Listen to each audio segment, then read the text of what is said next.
guys, big fan of pro wrestling, just not WWE because they're sellouts and they're terrible.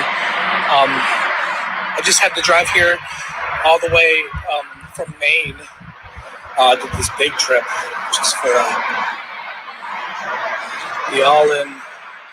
Oh, guys, I'm standing at the building where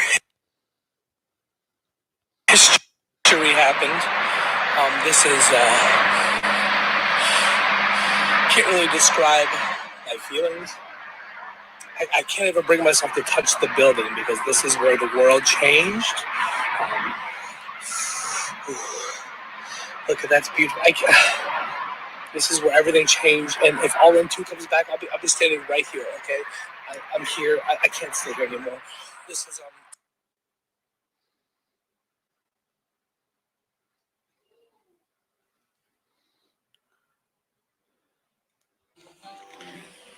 This is a song to all you faggots. You're a faggot. You're a faggot. You're a faggot and you don't even know. You're a faggot and you like to suck on dicks. Dicks. You're a faggot. Oh, what is up, ladies and gentlemen? It is I, Drake McGovern, aka Cubics, and this is another edition of the best show here, the best show there, the best show anywhere. This is Shootin the Shit, and yes, I am wearing my very gay robe. That's very ironic. I play a song about being a faggot while I'm wearing this very gay robe, and I look like a faggot myself. But, that's the thing. It's called irony, ladies and gentlemen. So, yes, this is another edition of Shootin the Shit. It's a very half-assed, really boring edition of Shootin the Shit, if I'm going to be honest with you. I don't really have any plans of what specifically I'm going to be talking about. But, I'll be talking about professional wrestling, certain stuff. I don't know, protein drinks. I don't know. We'll talk about condoms. But we'll do the usual that we do here on Shootin the Shit. I just want to say that every single episode of Shootin the Shit is sponsored proudly by Trojan Condoms, the XOXO edition. It's good for you, good for her. And if you even want a better edition of Trojan Condoms, you can get Fire and Ice. Fire and Ice, it starts out really hot and then it gets really cold right there. It burns and then it gets really smooth as it goes along, So it's good for you. It's good for her. Trojan Condoms. And I'm going to keep doing that till the day I die, until I get some goddamn money from these motherfuckers. But as with every episode of Shootin the Shit, we got to talk about some wrestling. And recently, not a whole lot has been going on in professional wrestling, really. We had Cody do a moonsault off a steel cage to Wardlow, MJF's, personal bodyguard, personal lackey. I don't know what the fuck you want to call him, but yes, Wardlow, he finally had his first match and he lost. I know he looked good, and even in defeat, he looked good, but should this fucking almost 300-pound dude be losing in his debut match? I don't know. That's just my opinion. I don't think so, but I'm not a wrestling promoter, and I'm not in charge of a company, and I'm see, that's the thing with AEW. Certain shit they do is really good, but the bad shit is really bad. When they brought in Jeff Cobb, that's amazing. Jeff Cobb is a great signing for them, but turns out he's not even signed to a deal. He's just a freelancer at this point.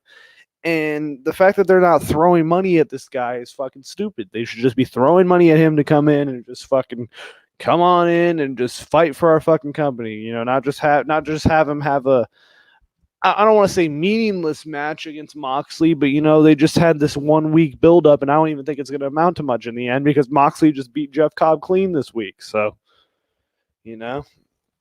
I don't know. I don't think they should have had him lose so decisively. I think they should have had just like a false finish or something like that. I don't know. That's just my opinion. I'm a huge fan of Jeff Cobb. I'm glad that they have him in there. I'm glad that he's on some national television. It's just he's too good not to be. Fuck, that burp was brought to you by Dolph Ziggler. He's doing great right now in WWE. So basically AEW, they had a cage match with Cody and Wardlow. By the way, Wardlow is just a name that just rolls right off the tongue. And Wardlow surprisingly is really fucking good. I really enjoyed seeing him out there with the gear and everything. It's really fucking good. Insomnia means you shoot some shit. Yeah, Floppy. I agree with that because Insomnia sucks ass, and I'm wearing my gay sleep robe, so you know what? Stay on that shit. There's a thing called melatonin, Floppy. You just gotta get those melatonin gummies, man. They work wonders. But what was I talking about? Oh yeah, Cody and Wardlow in the cage. Yeah, it was a really good spot. Cody did a moonsault off the cage. In fact, that match could have easily main evented a pay-per-view. Easily could have main evented an AEW pay-per-view.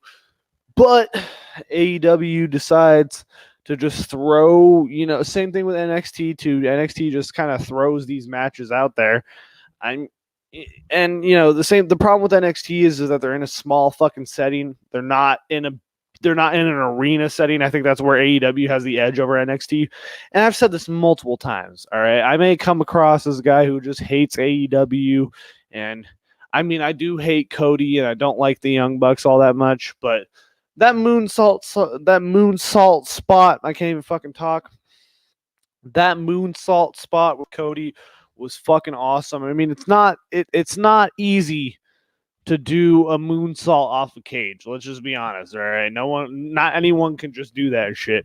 So I commend him for even doing that spot. But again, this is the same fucking thing that happened with the whole 10 lashes storyline where Cody took 10 lashes. People were tweeting out, me and my wife, we were sitting together and we were crying. That's the first time I ever cried while watching a wrestling match. Okay. This is not the first time someone has jumped off a fucking cage in a wrestling match. Wrestling has been around for almost 100 fucking years, even more than that, probably. I don't even fucking know. I don't have a good sense of time, but you know what I fucking mean. Wrestling's been around for a long fucking time. So the fact that people are fucking jizzing their pants and crying over this fucking one thing, he did a moonsault off a cage. Is that impressive? Yes, but it's not the best in the world. And Floppy says it just took a melatonin and 2 Benadryl. Jesus Christ, you still can't fall asleep? That's not good, man. See, Benadryl knocks me the fuck out. That's why I don't fuck with that shit, because it just knocks me out like a fucking light. I have really bad allergies too, and I know it's an allergy century. Yeah, so it's been a little over a century, says Floppy. So yeah, wrestling's been around for fucking a long time. And Floppy, do you want the link to this shit? I can't fucking. I can talk by myself. I can for maybe 20 minutes tops. But man, if I'm gonna drag this shit out, I might as well drag this shit out. So if anyone wants the link, they're welcome to come on in, because I do need some people to carry me.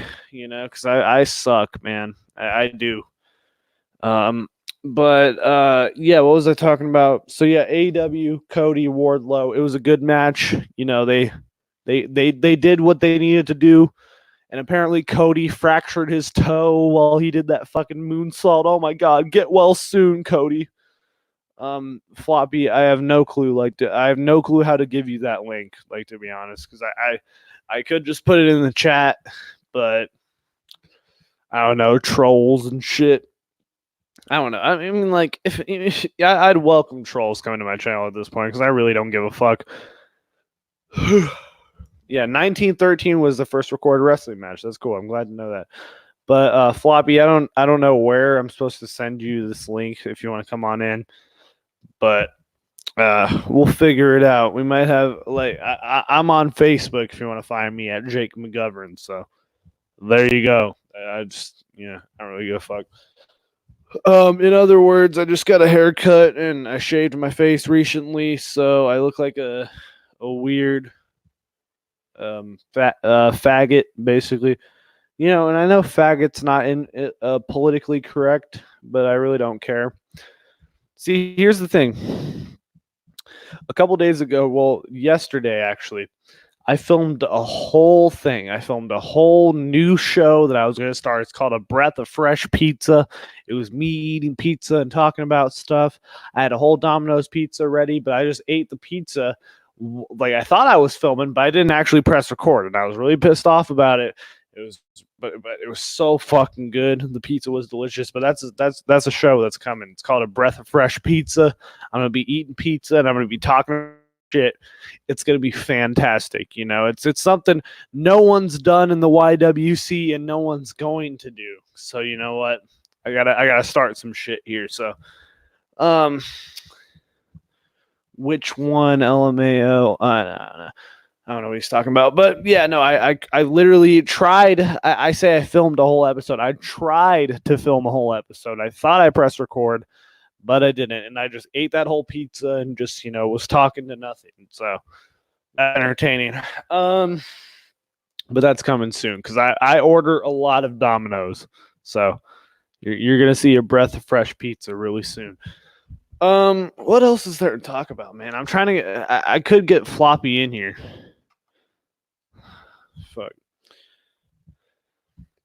Which Jacob on Facebook? It's JAKOBMCGOVERN. Did I spell that right? Okay. Yeah, I spelled that right. I'm all asking someone else if I spelled my own last name correctly. See, that's how fucking stupid I am. But yeah, you just gotta go Jacob McGovern on Facebook, and you'll see me. You'll see my ugly ass somewhere. We have mutual friends, I'm sure, Floppy, so you'll be able to find me.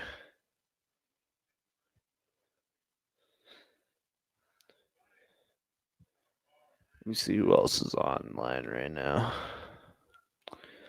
Now, this show is very unprofessional. I really don't strive to have a professional show or to, have an organized show by any means. I just kind of shoot on my camera and start talking. If anyone else wants to join me in talking, then by all means.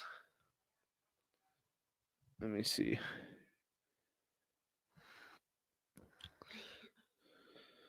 I know Dark Horse is online, but I don't want to bother Dark Horse because he has a job and shit. He's an important man. He's got shit to do.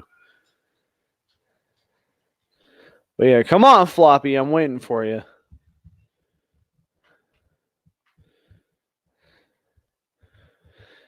See, I would post it in the chat, but I don't want to go down that road, man. You understand. Anyways, NXT TakeOver Portland was just a show that passed recently. We had Tommaso Ciampa and Adam Cole for the NXT Championship. Now, I want to talk about this match specifically because this match was false finish mania. There was a bunch of false finishes. There was fucking Adam Cole was hitting Canadian destroyers left and right and fucking flippity floppity doo, and Tommaso Ciampa was kicking out and Cole was kicking out. That's all well and good, but there needs to be a fucking limit to this shit. Not every goddamn match and this goes for AEW too. See, I'm talking about NXT too. I'm singling out another product. Not every fucking match has to go 20 to fucking 30 minutes.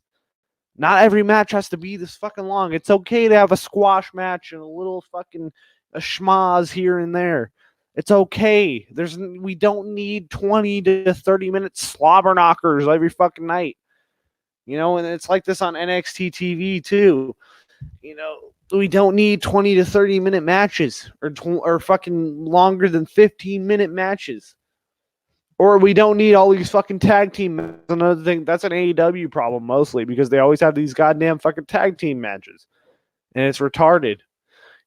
Kenny Omega is really setting the fucking world on fire as the AEW tag team champion, right? And I know it's a slow build and AEW just got started and we got to drag this shit out. I know. But fuck, dude, it's just, ugh. It's just, ugh. That's the only word I can describe it is just ugh. Kenny, same thing. They have Christopher Daniels as the head of talent relations. A guy who has fucking never main evented any company. He's been never main evented in any company he's been for. And I know that's not some type of, you don't have to be such a big star to know about wrestling. That's true, but why is he the head of talent relations for $1 billion company on a primetime fucking network? Do you see the problem here? All right, and I know AEW always beats NXT, and all the AEW fans are sure to bring that shit up. Well, AEW is beating NXT every single week by a large margin. Okay, they can't, no show, both shows can't crack 1 million viewers. Fucking reruns of Supernatural and fucking reruns of The Office do better than this. Do you see the problem here? I really don't, like, am I the only one seeing this shit? Scott is in the chat. I agree with Johnny Gargano saying NXT is better than Raw and SmackDown because he's yeah. See, NXT is way better than Raw and SmackDown by like a large margin because on SmackDown they have fucking Roman Reigns and King Corbin feuding, the feud that will fucking never end, and they're fucking dumping dog food on each other, talking about the big dog because he's the big dog, right? We gotta have dog food in there because he's the fucking big dog, right? Okay, I agree with Johnny Gargano saying NXT is better than Raw and SmackDown but if we say we think the main roster, yeah. Okay, see, and here's the thing, and like that's not what Scott, but like I'm gonna point this out. When I posted in the No DQ group on Facebook, I said the only people because now we have AEW action figures. AEW action figures are going to come out. We got Cody with a sledgehammer. We got Brandy Rhodes, who surprisingly doesn't look like the Nightmare Collective. Isn't that weird? Isn't that fucking weird? Now, I know toys take a long-ass fucking time to make, all right?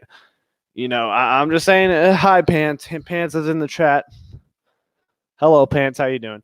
But, you know, Pants probably dropped in at a wrong time because I'm about to rant. But, you know, okay, so we have all these AEW action figures, and I know they take a long fucking time to make. Action figures take a long time to make. Toys really, they do. They take a long time to make.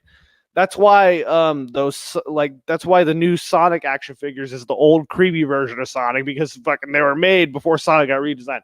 Anyways, I'm going off on a tangent. So these new AEW action figures, right? They have Brandy Rhodes because every fucking kid will want a Brandy Rhodes action figure. Let me tell you. You know, when I have a kid, I don't know about you guys. When I have a kid, when I have a young one, I'm going to say, you know what, kid, we're going to go right to Toys R Us. You know what we're going to do? We're going to buy a Brandy Rhodes action figure for you, son. But no, we have a Brandy Rhodes action figure when for the past 6 months, she's been in this fucking creepy ass, I'm a witch supposedly stable. And she basically looks like she's in a Bella outfit in this action figure. And when she's been a fucking weird creepy, it's like, aren't you supposed to be like a weird creepy voodoo character? Why does your action figure look completely different? It's stupid. And they have Cody Rhodes with the sledgehammer. They're gonna sell Cody Rhodes as an action figure with the sledgehammer because you know I think this is because Cody Rhodes did that whole sledgehammer spot at fucking I remember which show that was fucking full blasted fully cummed up. I don't know whatever fucking pay-per-view it was called. They have done pay-per-view names. But Cody Rhodes was like smashing that like Triple H like throne with the sledgehammer, and it's like, okay, so you're gonna go off on we're sports oriented and we're different and we're not like that company when you're doing everything to make sure to let people know that company exists. I don't know if that made sense what I just said, but you know what the fuck I mean. People will know what I fucking mean. We're gonna buy a Marco Stunt figure, son. Yeah, see, like Floppy gets like, who is gonna go buy a fucking Marco Stunt action figure?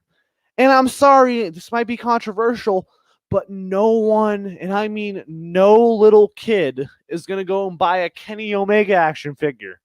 Okay, and I mean this to this day. If you have a little kid, they're going to want to buy a John Cena action figure. They probably want to go buy a Seth Rollins action figure. They're not going to want to buy a fucking bootleg Chris Jericho action figure. They're going to be like, what's this from? It's not on WWE. They're not going to want to buy a fucking Nick or Rick Jackson, whatever the fuck. I don't know what the Young Bucks names are. You know, it's Nick and something else. I know one of them's Nick, and the other one's, what's the other one? Can someone help me out? What's the? I feel bad. And I'm not fucking joking. See, this is the thing. AEW, and I'm not trying to just bash on AEW, and I know, like, I have to keep reiterating that because everyone's like, oh, you're just a WWE fanboy. I'm really not. Both shows suck. See, that's the thing. Like, that's the thing no one gets. Both shows suck. But I need to keep my composure here, man. Okay, the only reason I'd buy an AEW action figure would be to use for target practice.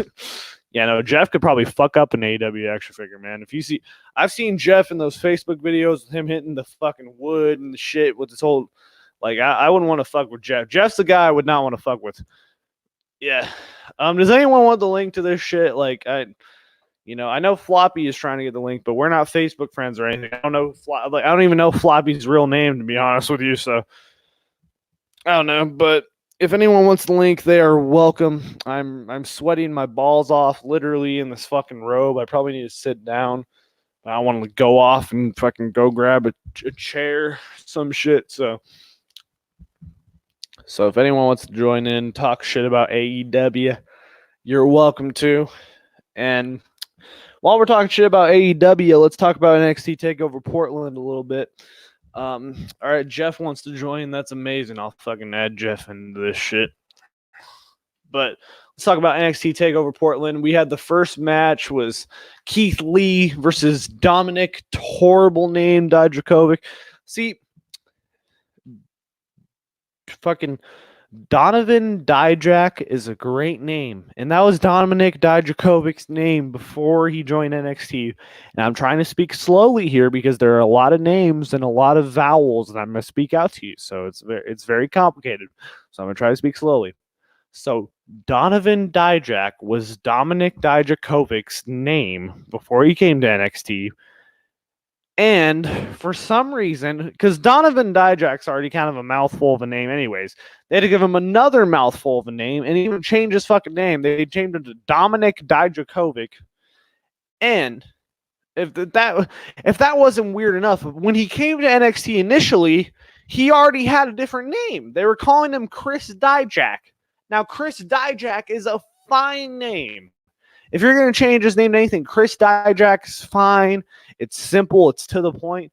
And that's the thing. This is a company that takes the first names of the people all the fucking time. Alexander Rusev, Antonio Cesaro. Fucking, we had Mustafa Ali for a little bit, and then he was just Ali, and then they gave him back to Mustafa. But we had Antonio Cesaro, Alexander Rusev. We have Sheamus O'Shaughnessy.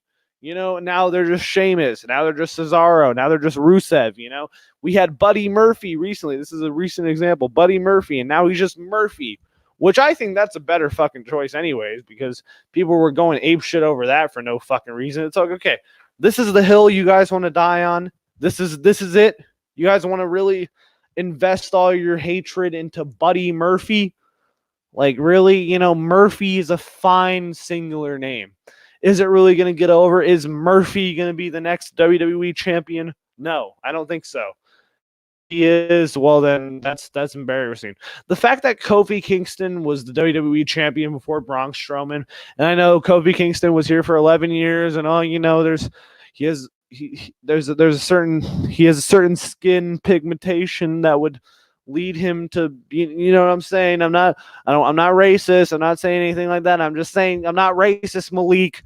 I'm just saying, there's certain politics that led Kofi to that point. But I'm just calling it like I see it, just calling a spade a spade. I'm sorry to all the people in the chat.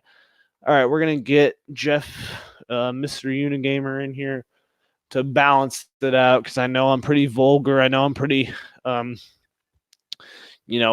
there. But Jeff, this back to, because I know Jeff will be out there. Hopefully, I won't cut Jeff off and. Sorry, Jeff. I love you. You know I love you. No, but I was very passionate in that hangout. That's the whole story. But I promise not to cut Jeff off. I will give Jeff the floor whenever he wants, because Jeff is a fucking, like, I'm not even just like, I'm not just sucking this guy's dick here. Jeff is a fucking next level dude. He's like, I've let me put it like this. I've barely known this dude, and the first video I ever saw of this dude was years back, and he was reviewing. And I got the man right here, right now. He was reviewing a shoot interview with Balls Mahoney and New Jack, and that was the first video I saw of him a few years back. And I literally just out of the blue, now I'm cool with this dude. I was like, okay. I was like, is there any way I could see this shoot interview? And he was like, yo, I'll upload it for you. and he fucking did that without knowing me at all. That just shows how cool this motherfucker is, and I love this guy. This guy right here, Jeff the Unagamer. He's into my show. What's happening? Not much, man. I'm just doing a random stream because I was bored, and I really That's have cool. nothing. Yeah, I really have nothing to talk about. So yeah. Yeah, I had family over this weekend, so it was kind of hectic, and they're all gone now. They all got to leave, so now I got the house back to myself. It's peaceful here again. Yeah, that's always good. Yeah, but no, Yeah. it was nice seeing my family. Honestly, it was my grandma's sister and her son Mike, who actually lives out in Africa. Oh shit. Yeah, kind of envious. Oh yeah, no, that's fucking badass. See, that's what I love about you, Jeff. You always have like interesting shit going on. You know, you're very spiritually entwined in different cultures and shit, and that's what I love about you. You know, you always talk about like I remember you were on a stream with Will, I think, and you were talking about like your heritage and your culture and Yeah. shit like that. It was really interesting, and I'm not just blowing smoke. I'm saying like if you like I'm not telling you what to do and how to make content and shit like that, but if you go down that route, like make like spiritual type content, like there's a market for that, dude, and I feel like you'd be good at it. Oh, yeah. Yeah, definitely. But honestly, I wouldn't definitely be preaching a lot against Christianity because Christianity almost killed me. Honestly, it just like because it caused me so much anxiety and so much stress. I couldn't hold down my food. I was so severely underweight for a guy my height. I was accidentally bulimic. I was bulimic, but not meaning to be because of the anxiety that caused me. Yeah, I feel that because I've been anxious to the point where it's not like you don't want to eat, you just don't have a fucking appetite. You know, that's the point. Oh, no, no, no. I was eating, but I Yeah, just couldn't keep it down. I was throwing it yeah. up Oh, because, that's bad. yeah, I mean, shit, if I was still on that road, I'd probably be dead by now. That was just like shit. That was just your diet, or you were just like, This anxiety that it caused me that oh yeah, okay, I couldn't hold down the food. My stomach wouldn't let me. And I'm like, "Whoa." I yeah. would have like cold sweats. It was a nightmare, honestly. Yeah, well, as someone, you know, you're a Native American yourself. You've talked about this. You know, someone who's like Yeah. who's been in the Native American culture. I'm just asking because I'm curious as a dude. Like, do you like identify more as like that type of like spirituality type of like do you identify that more as opposed to like oh there's a god and you know what I'm talking about Yeah. No, I yeah, don't I want to be too definitely religious. yeah, I definitely identify more with this Native American spirituality and just kind of how we were before the white man came along. You know, like the our version of the cross, which is this right here, the medicine wheel, and each color has a representation. The red hold on a second, yeah, the red represents our birth when we were born, and then yellow represents when we become adults. White represents when we become the elders. And then black represents our death. When we're born, the adults take care of us. When we become adults, we take care of the newborn. We take care of our elders, and we bury our dead. When we become elders, we pass on our knowledge to the next generation, and then we pass on. Yeah, see, like shit. You see, like shit like that is just fucking amazing. Like I think. See, I'm not really religious myself, and I don't want to turn this into a whole. Let's talk about religion. But Yeah, I just wanted to get this out to you specifically because I felt this because you were talking about this once on Will's stream, and I was like, man, I was like, Jeff is really fucking good talking about this shit. Like you're talking about your yeah, spirituality and your heritage and shit. I was like, damn. So I'm not really religious. I've yeah, probably been an atheist for probably the longest time. But if I were to look, I like learning more about religion and spirituality and shit like that. And yeah. I remember you were talking about like sweat lodges and like, do you recommend Oh sweat yeah, lodges? Yeah, like do you because definitely. I've wanted to try that for the longest time. I definitely recommend them. They're awesome. It is like, have you ever had a runner's high where you just feel like that moment where I mean, your I've body had a real high, but. Not a runner's No, high. yeah. Well, the runner's high is basically when you've run so much that you've sweated out all the toxins in your body, and you just feel this moment of clarity. You're just like, you just feel great about yourself. Yep. And that's what it is. At the end of the sweat lodge, you just feel great about yourself. I mean, like my first time doing the sweat lodge, it was crazy. I was like, I was like, oh my god, it's so freaking hot. And they told me, okay, if you get too hot, just stay close to the ground.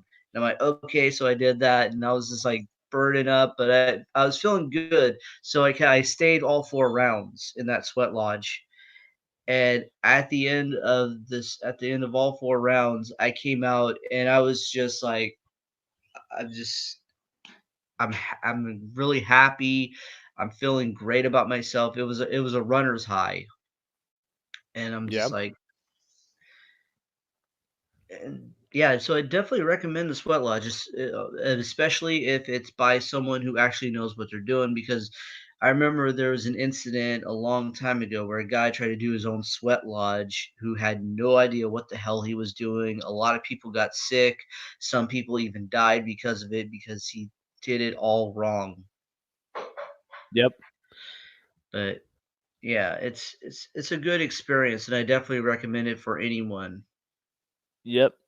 Well, Mhm. the reason I said that was because I was watching an episode of Shameless recently, and they were talking about like sweat lodges, and he's saying how it like releases the toxins out of your body and shit like that. And I was like, damn, I was like, there must be some truth to that shit. And I remember you were talking about that, so I just wanted to ask you because I know you said you've done it, so I'm definitely gonna try Yes. that shit out. Yeah.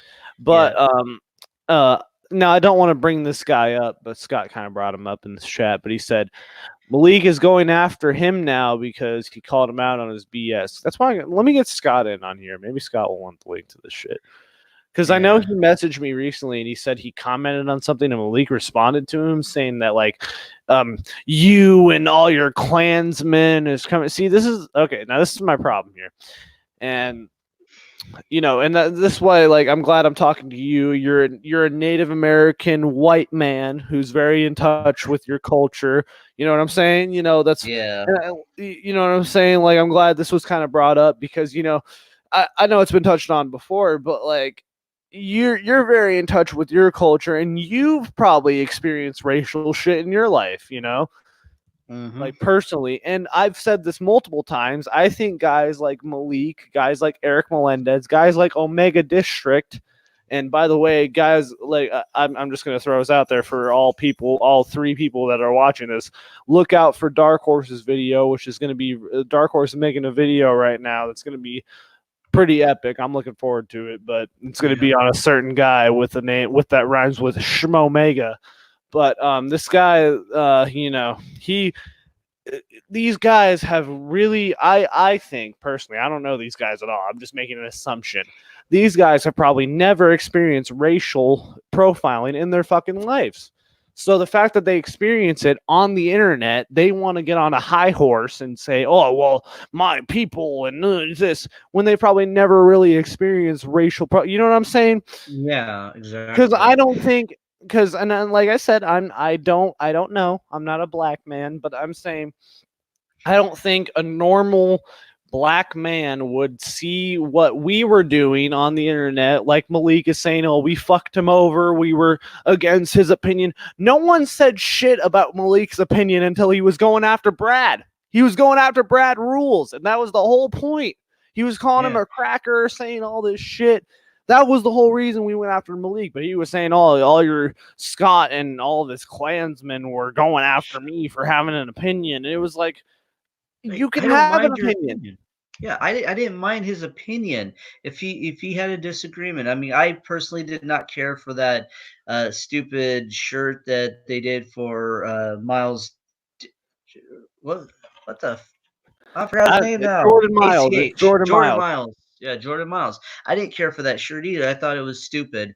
But honestly, Brad was expressing his opinion. Malik could have expressed his opinion without using the racial slurs. And Malik, I don't know if this is a foreign concept, but we all have mutual friends. I'm just throwing it out there.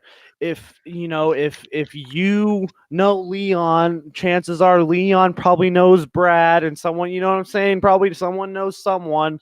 If you Yeah. really had this issue, go on Facebook and message, say, hey, I really had an issue with what Brad, can I maybe talk to him personally and say, hey, like, as a black man, I was a fan.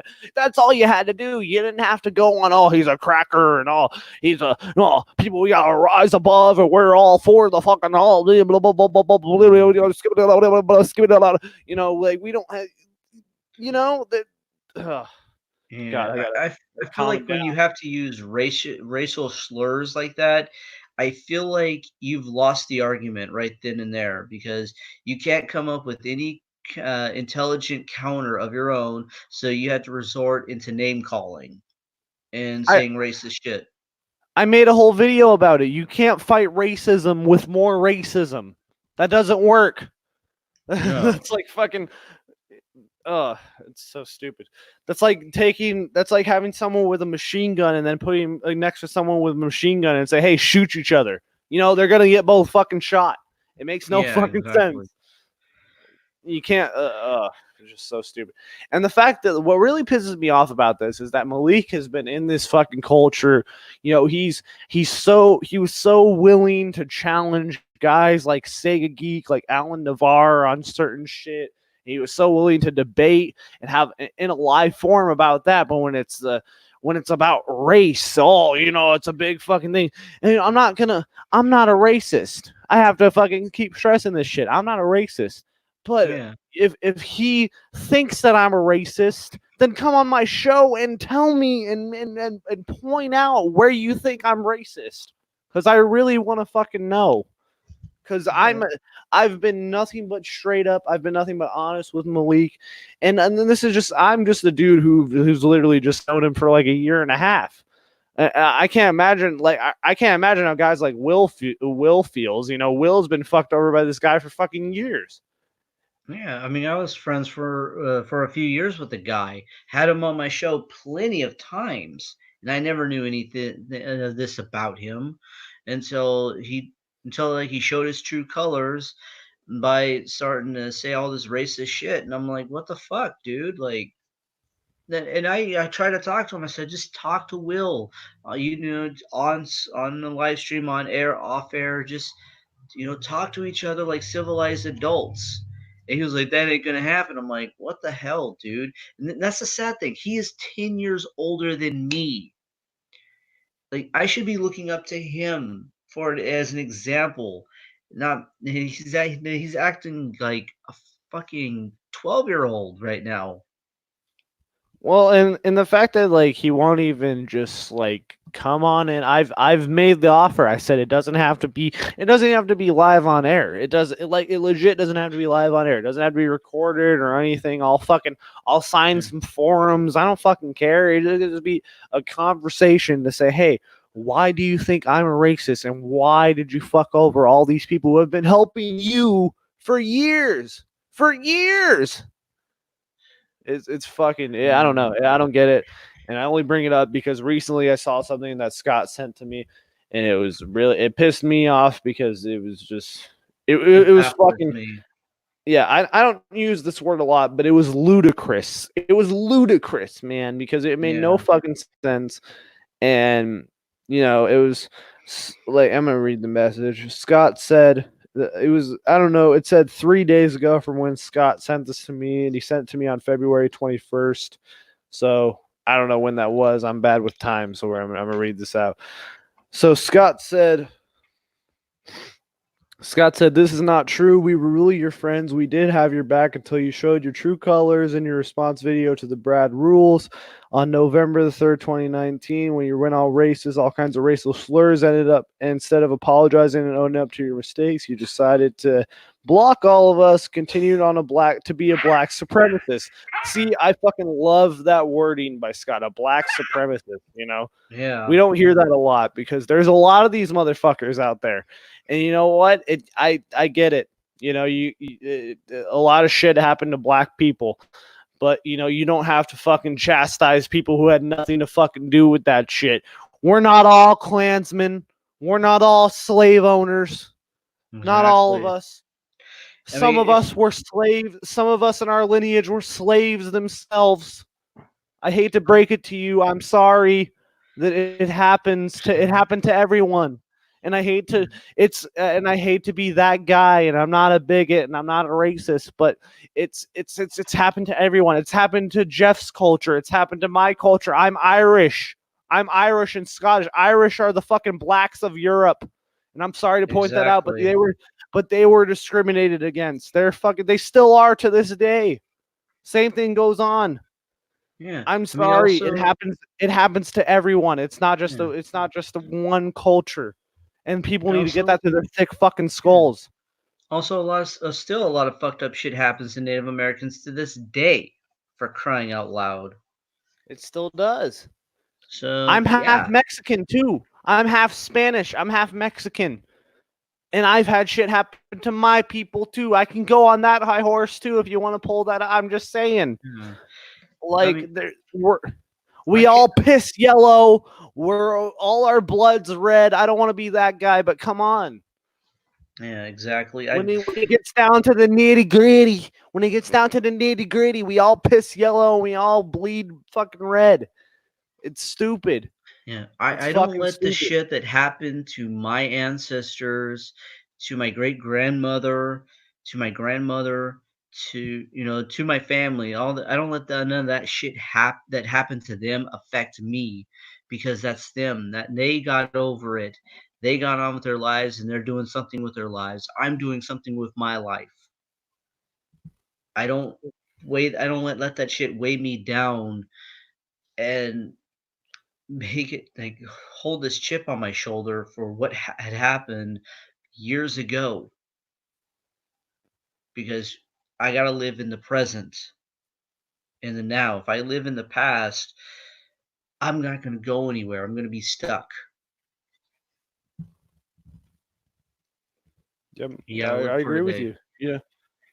If you live in the fucking past, you can't fucking enjoy your future. See, that's the thing. Like Malik was going off like, Malcolm X and all this shit. It's like, okay, who fucking cares about Malcolm X in 2020? Really, it's like, come on, move on. I know shit has relevance nowadays, but you're fighting a non-battle. There's nothing. You're fighting against guys who are talking about wrestling. It was about a wrestling issue. And by the way, I've said this multiple. Sorry, I didn't mean to cut you off.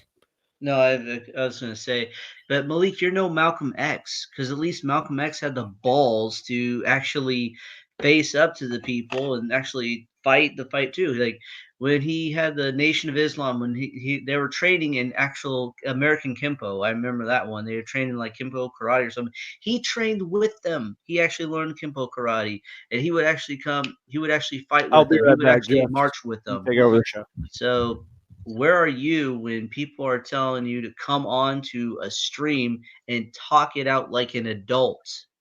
You're nowhere to be found, dude. Actually, come on stream, talk to Dallas, talk to Will. You don't even have to be on live stream. It could be just a private one-on-one conversation. And be a man. You're 10 years older than me. You're almost 50 here. And what the hell, dude?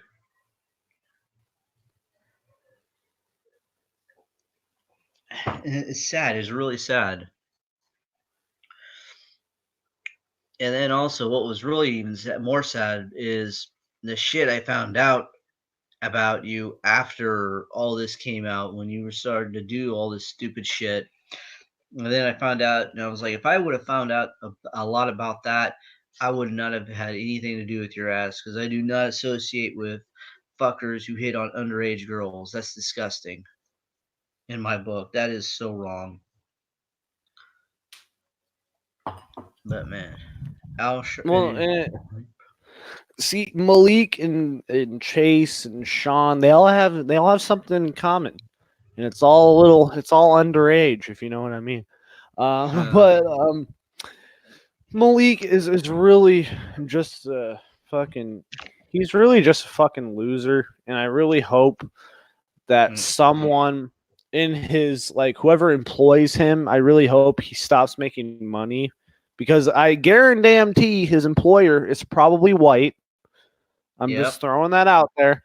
Like, and I guarantee he would probably not be, very happy with what Malik has been pointing out about white people on the internet. But Scott just sent me something that Malik has said to Scott, and this kind of pisses me off. I'm just going to read this verbatim, as All people right. say.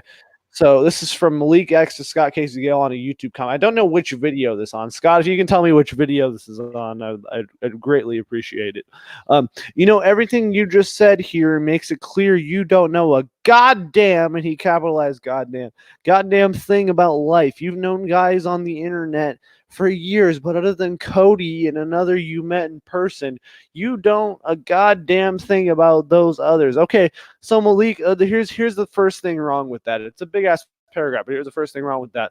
All right, what do you know about Eric Melendez and Omega District? You have never met these guys probably outside of the internet. So what the fuck do you know? What do you know about whatever Capcom Midway and all these fucking weird Stan black dudes? That was probably just Malik with different accounts, on his fucking channel. I'm just gonna keep reading this because this pisses me off. Okay, about those others, and you say you look up to them, and That's really sad. Instead of looking up to somebody, you need to look within yourself. He spelled within. WHWITHING yourself, and realize your potential, and then you would know that those three. Okay, did Malik what's wrong with Malik's grammar? Like, I don't get this. Okay, you mentioned wouldn't give a shit about you, and the fact he and Dallas had to dox me shows their true colors. And trust me, Will or DH would never be honest with you. They will tell you what you want to hear because that's okay. All right, let me tell you something right now. Will and DH, this means Dark Horse, are probably the most honest people I've ever met outside of YouTube. Now, I know there have been days, there have been times where Will and Dark Horse have trolled and shit. That's on YouTube. Well, when you talk to these guys personally, they're the fucking most 100% honest people and 100% real people I've ever fucking talked to. Same thing with Dark Horse. Me and Dark Horse had that fucking issue. It wasn't even a real bit of an issue. It was just kind of a fucking, a little back and forth type of thing. I didn't even really see it as an issue because it didn't bother me, and I don't think it bothered him that much either. And we just had that kind of thing. And Dark Horse was legit about it. I messaged him. I was like, "Hey, is this legit? Like, is this a real issue between you?" He's like, "Nah, man. It's just the playful thing." I was like, "All right, dude, that's cool." We these guys are legit dudes. And now, that's the one fact thing that I know about Malik Will is is like, he don't bullshit. Will does not bullshit. He's never fucking bullshitting me ever. See, that's the difference between me and Malik. See, Malik has known this guy for maybe probably 3 or 4 years. I've known this guy since I was fucking 12 years old, and I'm 19 years old now. So fucking, I've known this guy for a long fucking time since I was a kid, and I've talked to this guy over the years personally, and that it's just fucking off. That just shows that Malik is fucking crazy. That just shows that he didn't he had no fucking intention of being Will's friend or being Dark Horse's friend legit. If he thinks that Will and Dark Horse is going to just stab him in the back immediately, I don't fucking think that at all. And I've been friends with these guys. I've been friends with Will since I was 12 years old. Cubic's the boomer. That's fucking funny from Floppy.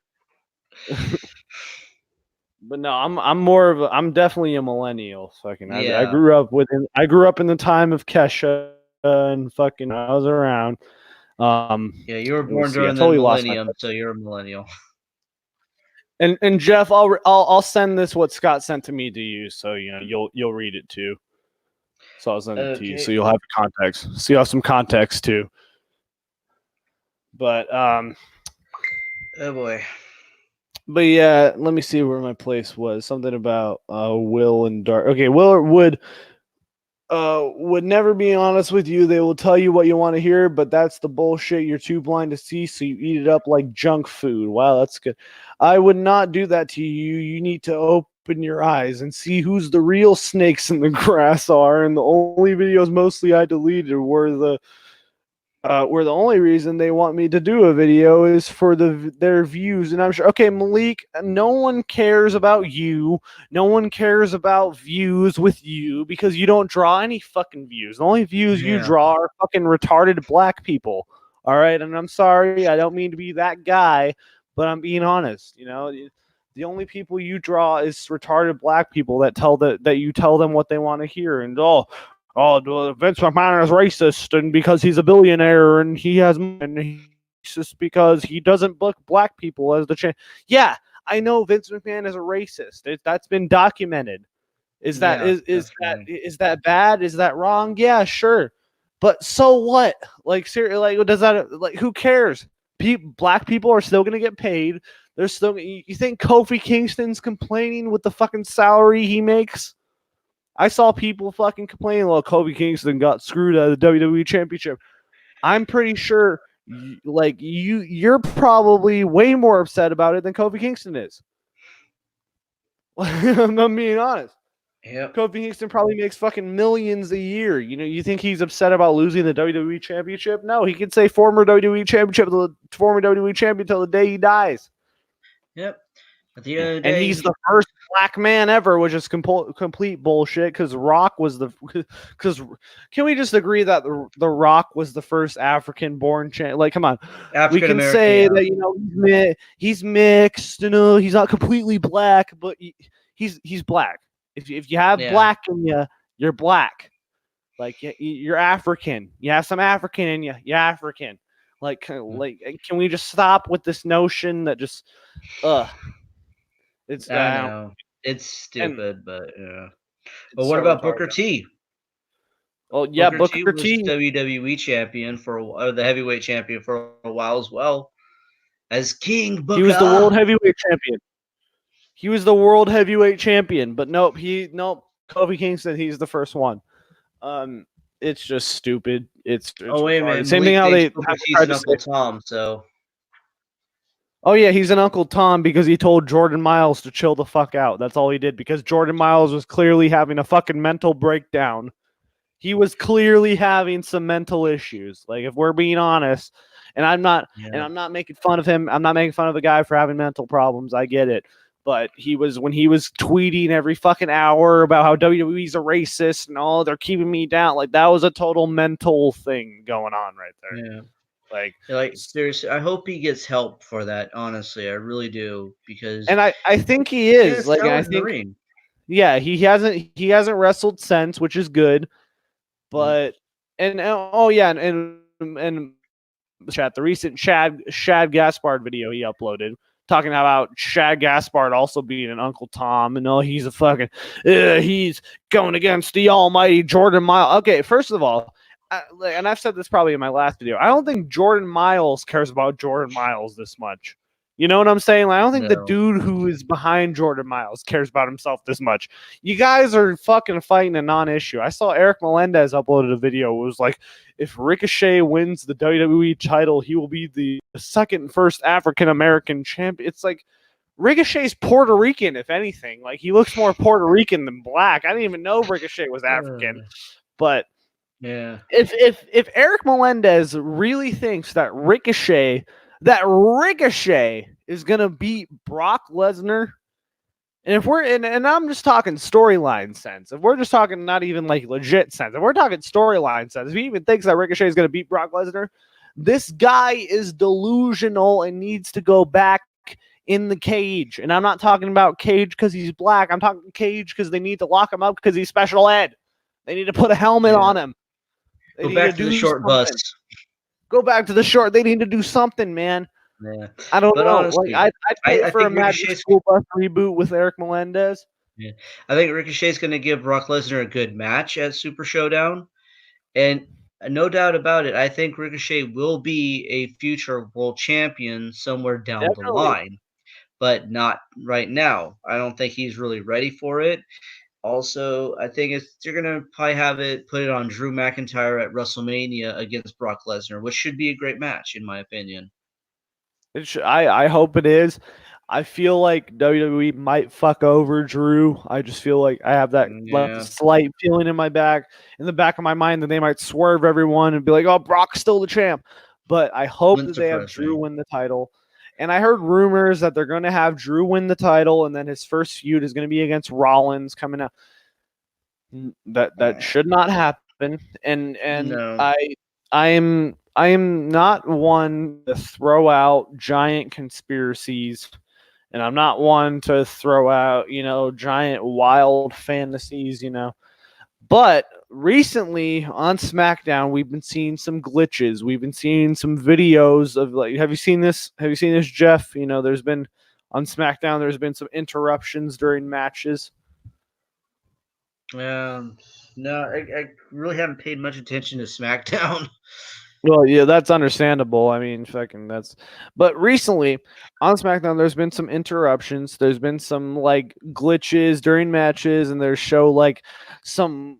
It looks like a envelope or some shit. I don't fucking know, Uh, but it looks like this is either going two ways, and I could see it now. If they start showing these on Raw, it'll be even fucking cooler because then you can probably subvert expectations of where this is going to go. Because if they're just showing this on SmackDown, then it's going to be a SmackDown thing. But I think they should show this on both shows, maybe all three shows, just to mhm. subvert expectations. Because we just know that Killer Cross has signed a deal, and then I really hope that Killer Cross goes to NXT and not the main roster. They could just debut Killer Cross on the main roster right away.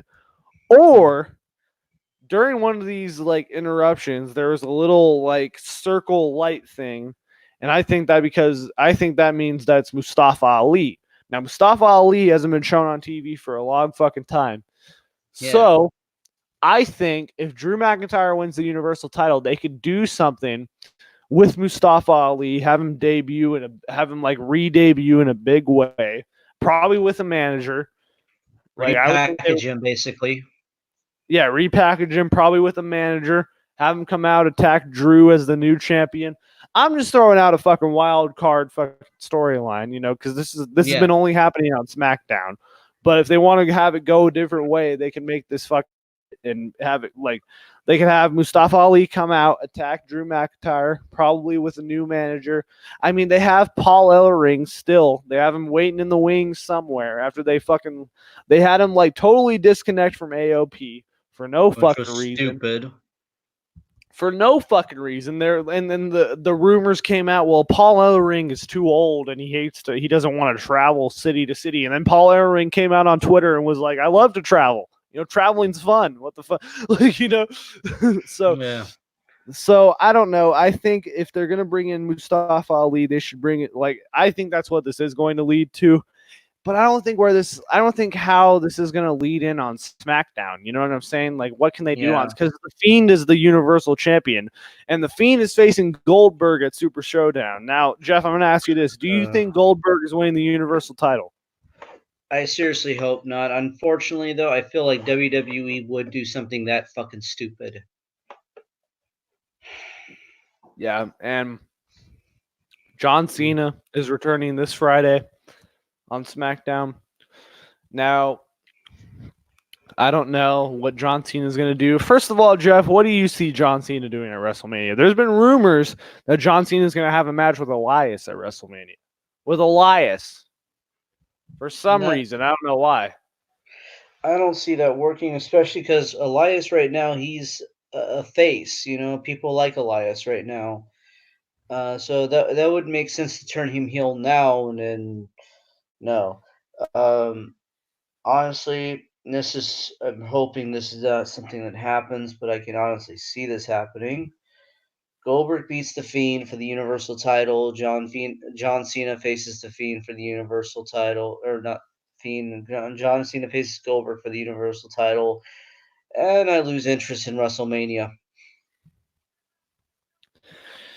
I really hope that they. I was going to say do the right thing, but I really don't know what the right thing is in this situation because it really just seems like a no-brainer. Like the Fiend should just beat Goldberg in a fucking squash, like immediately. But I'm seeing all these rumors and that Goldberg versus Reigns at WrestleMania. Like I'm seeing all these fucking, and I'm just getting nervous because it's this Thursday. Super Showdown is this Thursday, so Yeah. I'm I it should be a no brainer. It should just be that the Fiend beats Goldberg, but I'm getting a little nervous because John Cena's showing up on SmackDown, and I honestly don't know because really, what can they do? What match are they going to do with John Cena? They had the perfect setup for a match with Kurt Angle last year. They had the fucking perfect setup for Kurt Angle versus John Cena and Kurt Angle's last match at WrestleMania, but they decide to go with Baron Corbin versus Kurt Angle in a match that quite honestly looked really embarrassing. If you saw that match, Yeah. Kurt Angle could barely stand. He was in there with his fucking knees. He was bent. It was sad to watch, but at least they gave Baron Corbin something. I guess if that was the goal, then I guess they accomplished what they were going for. Because Baron Corbin is it's just ugh, and I really don't know what they have for Corbin at WrestleMania. You Because know you have what's to funny think about he's gonna. you know what's funny about the Super Showdown thing they're gonna have at Saudi Arabia? Like Sami Zayn's not allowed over there because he's of Syrian descent, Yep. but Goldberg is of Israeli descent. Yep. He's Jewish. So, you know, I'm surprised they allow Goldberg there, but not Sami Zayn. There's Like, there's one thing. There's one thing, Jeff. no, it's the fact that like, no, See Gold, what I'm like, doing with my fingers? no, Money. I know about the money thing, but no, still, it's because like you think they wouldn't want Goldberg there because of his heritage. I Like, what I think is what I think is that Goldberg is like, he's a the smart name, business he's a and he's a businessman, and he knows, and the thing is with Sami Zayn shows his culture. Like he's very proud of it. And yeah, if you see on his trunks every time, like, and I don't know if he does mhm, this nowadays, but I remember in NXT, like he had Arabic fucking lettering on his trunks, like Arabic, yeah, everywhere. Yeah, he had it everywhere on his trunks and shit. So he's proud of his fucking descent. Like, you know what I'm saying? So I think yeah, that's what it is that Sami Zayn is really out there with his like, with his like, this is, yeah, you know what I'm saying? And if you look hard enough on YouTube, you'll find like him doing interviews in Syria, like with press and like out in Syria, like talking in his language and shit. yeah. It's really cool. It really is. It's really cool. But Also, the thing with Goldberg too is like I don't know how much you know about the Jewish culture, but they're not supposed to get tattoos. yep. If you get tattoos, you can't be buried with your family. So yeah, Goldberg, since he has that tattoo on his arm, and I think he has another one right here on his bicep, or I forgot. Yeah, he has like I think he has one on his bicep and then one on his shoulder. Yeah, Like one on his yeah. so he probably doesn't really believe in his heritage or anything like that. He doesn't really, Yeah. you know, He probably like, if I had to guess, he probably identifies as a Jew, but he doesn't practice Judaism, you know what I'm saying? exactly. That's what I was getting at. Yeah. But I don't know. I really don't know. I don't know what is a certain, because I'm thinking the whole John Cena factor here is because they're bringing back John Cena for a reason. They're not just bringing him back to cut a promo and just SmackDown's on Fox. They're not just they're not just bringing him back for that. They're bringing him back to oh fuck, I just burped really bad. Unless he's gonna host WrestleMania, like The Rock Hey, did that one time. and hey, if they did that, I'd be really happy. I'd be like, okay, you Yeah. know what? That's cool. that's Yeah, I that's don't that's mind him completely fine. hosting. Yeah, I think I wouldn't mind the Street Profits hosting WrestleMania. I feel like that'd be funny. That'd be entertaining if they had some backstage Mm. segments hosting. That'd be fucking. I wouldn't mind that. But I'm not really a big fan of the Street Profits because I feel like they're kind of a ripoff of Crime Time. I feel that too. I feel like the skinny, I'm gonna say the skinny dude in the Street Profits. What's his name? Montez Ford. Montez? That's his name. Yeah, Yeah, Montez. Montez Ford. And I know he's married. He's married to Bianca Belair. Oh dear And lord. Yeah, so they are fucking missing an opportunity if they don't put those two together. If they don't put them together on TV, The whole like trio. That would be kind of a neat little trio of even as a like a actually, trio would be cool too. But I just think like Angelo Dawkins is dead in the fucking water because he has like no charisma whatsoever, and Montez Ford just carries that whole stable. Well, not stable tag team because every time he's out there, he's just doing these weird fucking crazy movements, and I'm just like, this guy's fucking hilarious. They need to put like, it's same thing with Otis. Otis and like with the whole heavy machinery thing, like it's Otis and then Tucker. You know, Tucker yeah, has no charisma. Tucker is just fucking a big fat dude standing there, fucking well, man, you sent this text to Otis saying and it's like this guy has no charisma. At least with Otis, yeah, he has a shit ton of charisma and a shit ton of you just want to see this guy get over. You just want to see Otis get yeah, over. And Montez Ford has that. Like if we're gonna compare this to anything, Montez Ford is the Shawn Michaels and Angelo Dawkins is the Jannetty, basically. And Mm. and I'm saying they're missing an opportunity if they don't put Bianca Belair and Montez Ford together someday. I'm not saying they have to do it right now, but yeah, if they do it at some point, that's licensed to print money because Bianca Belair is fucking great too. We just gotta talk because I'm not sexist. I watch women's wrestling too. Women's wrestling is great, yeah. but if I'm gonna be honest, when I saw that Takeover Portland show, I'm a big Rhea Ripley fan. If you've watched this, if Oh you yeah, I watch love Shooting the Rhea Shit, I always Ripley. go. Yeah, if I always go on about Rhea Ripley, I love her. And I feel like they make her not hot on purpose. I feel like they really do that because if you look back and go see like Rhea Ripley like old modeling pictures of like her in a bikini and shit, she's fucking gorgeous. But like they like have her cut her hair and like make her look like a steampunk kind of I character. You know what still I'm think saying? she's Like gorgeous though. I kind of like that look. I think she looks no. gorgeous I like though. the look too, but I'm just saying I feel like they, Yeah, you know what I'm saying? I feel like they try to like not make her, look as good as she does. I feel like yeah, they're but they're trying failing to. because I'm still attracted to her. So Oh yeah, no, it's not. It's definitely not working. But I'm just saying, I feel like they tried to yeah, go that route. I heard something recently that like they won't let her get fucking arm tattoos. She came out in an interview and saying that WWE's banning her getting upper body tattoos. That's fucking stupid. yeah. Well, I Unless like remember. unless you get like a tattoo that says some vulgar shit, I really see no problem with like, oh, like Yeah, I can't, I don't get that. Like, oh, I can't yeah. get a tattoo because my employer told me I can't. Oh, Shan Moore talked about that too when he was in WWE. When he got his first tattoo, he had to clear it with the office, and they go, "Oh yeah, you can get a tattoo." They could say they didn't know how big the tattoo was. He had to. So when he got the tattoo, they were like, "We didn't want you to get one that big because he got that big old dragon one. Remember that one?" Oh yeah, badass. Shannon Moore is fucking awesome too. I miss Yeah. him. But yeah, and then because of him, when WWE said, "Yeah, yeah, you can get a tattoo," because they didn't think it was going to be that big, now you actually have to show them the design. Like, I'm hoping to get a tattoo on my birthday, and I actually drew it out too, which right here, Oh shit, that's like, cool. yeah, different symbols of martial arts. It's kind of like martial arts is my religion. Anywhere I train is my church. And but yeah, like if I was working for WWE and I wanted to get this tattooed on me, I would have to show it to them and say, "Can I get this tattooed on my right shoulder right here?" They'd probably Uh, say no. yeah, or yeah, or if I can say, "Well, yeah, I wear a shirt every time when I wrestle, and it's always going to be covered up with a sleeve anyways." I can make that argument, And I honestly feel like that's why they have Baron Corbin wearing a shirt now. covering up his tattoos. Yeah, because he has a shit ton of them. He has a shit ton Oh of them on yeah, his chest and shit. He's even said that he wants to get a head tattoo. Like, that's like, yeah, yeah.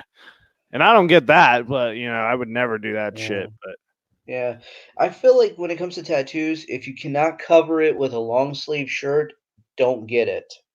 yeah, It's I kind of yeah. feel that way too. I don't know. I don't see like I don't know. I've never gotten a tattoo before. I really want one, and I could probably get one anytime I want. But that costs money, and money Yeah. costs time, and I'm very lazy. So, but same thing with Rhea Ripley. Rhea Ripley has come out and said that WWE won't let her get tattoos. That's just fucking weird to me. Like, I remember Rusev, like, when he got that haircut, because he had that really long hair. When he got that haircut, he had fucking super heat for that shit. Like, Oh yeah. like he went against WWE's wishes to get a haircut. It's like it's his fucking hair. But Who you still have cares? to clear it with the company. It's one of the things where it's like that's how they market you. It's like, oh, we want you to have this kind of look and da da da da da. So you know what I mean? Like, remember when? Have you seen the first episode of Total Divas? Remember with Eva Marie, they told her to dye her hair blonde, and then she Yeah. went the complete opposite and dyed it red. Just dyed it like that Rihanna red, which looks better in my opinion. Well, And they totally did that for the show though. You can't. yeah, They were but gonna then but like but she yeah. was totally gonna be red from the beginning. They were like, "Oh, well, let's have this storyline to make it seem like we're looking for Yeah. this, but we're really looking for this, but we're gonna make it seem like we're not." But it very much seems like something they would do too, because then you look at like when she came in with her red hair, and then they cussed her out about it, and they say, "We know what we're doing, so listen to us." It's like bullshit. I laughed my ass off when they said that. Like, we know what we're doing. I'm like, really? If you would have known what you were doing, some of your wrestlers wouldn't be walking out on you like CM Punk did. Um, the fans wouldn't be losing interest in this product like it is. The WWE network would be doing a lot better, but you know what you're doing. Okay, I believe you there. Yeah, no, it's the land of fucking superstars when they first suggested Stone Cold Steve Austin, and well, yeah, we want your name to be Fang McFrost. Oh my god, Stone yeah. Cold Steve Austin pitched him a fucking idea like, hey, this was before he was ever Stone Cold Steve Austin. He was the ringmaster at this point. And Yeah. he said, hey, I want you to make me a character where I'm a cunning fucking like a bad individual, like I'm a stone cold fucking killer type guy. And they're like, okay, we'll give you three names. You're either Ice Dagger, Chili McFreeze, or Fang McFrost. And like, okay, like these are the fucking creative geniuses. These are the fucking these are the guys who make Yeah. superstars. When they come up with guys like Shorty G, like, Oh my okay, god.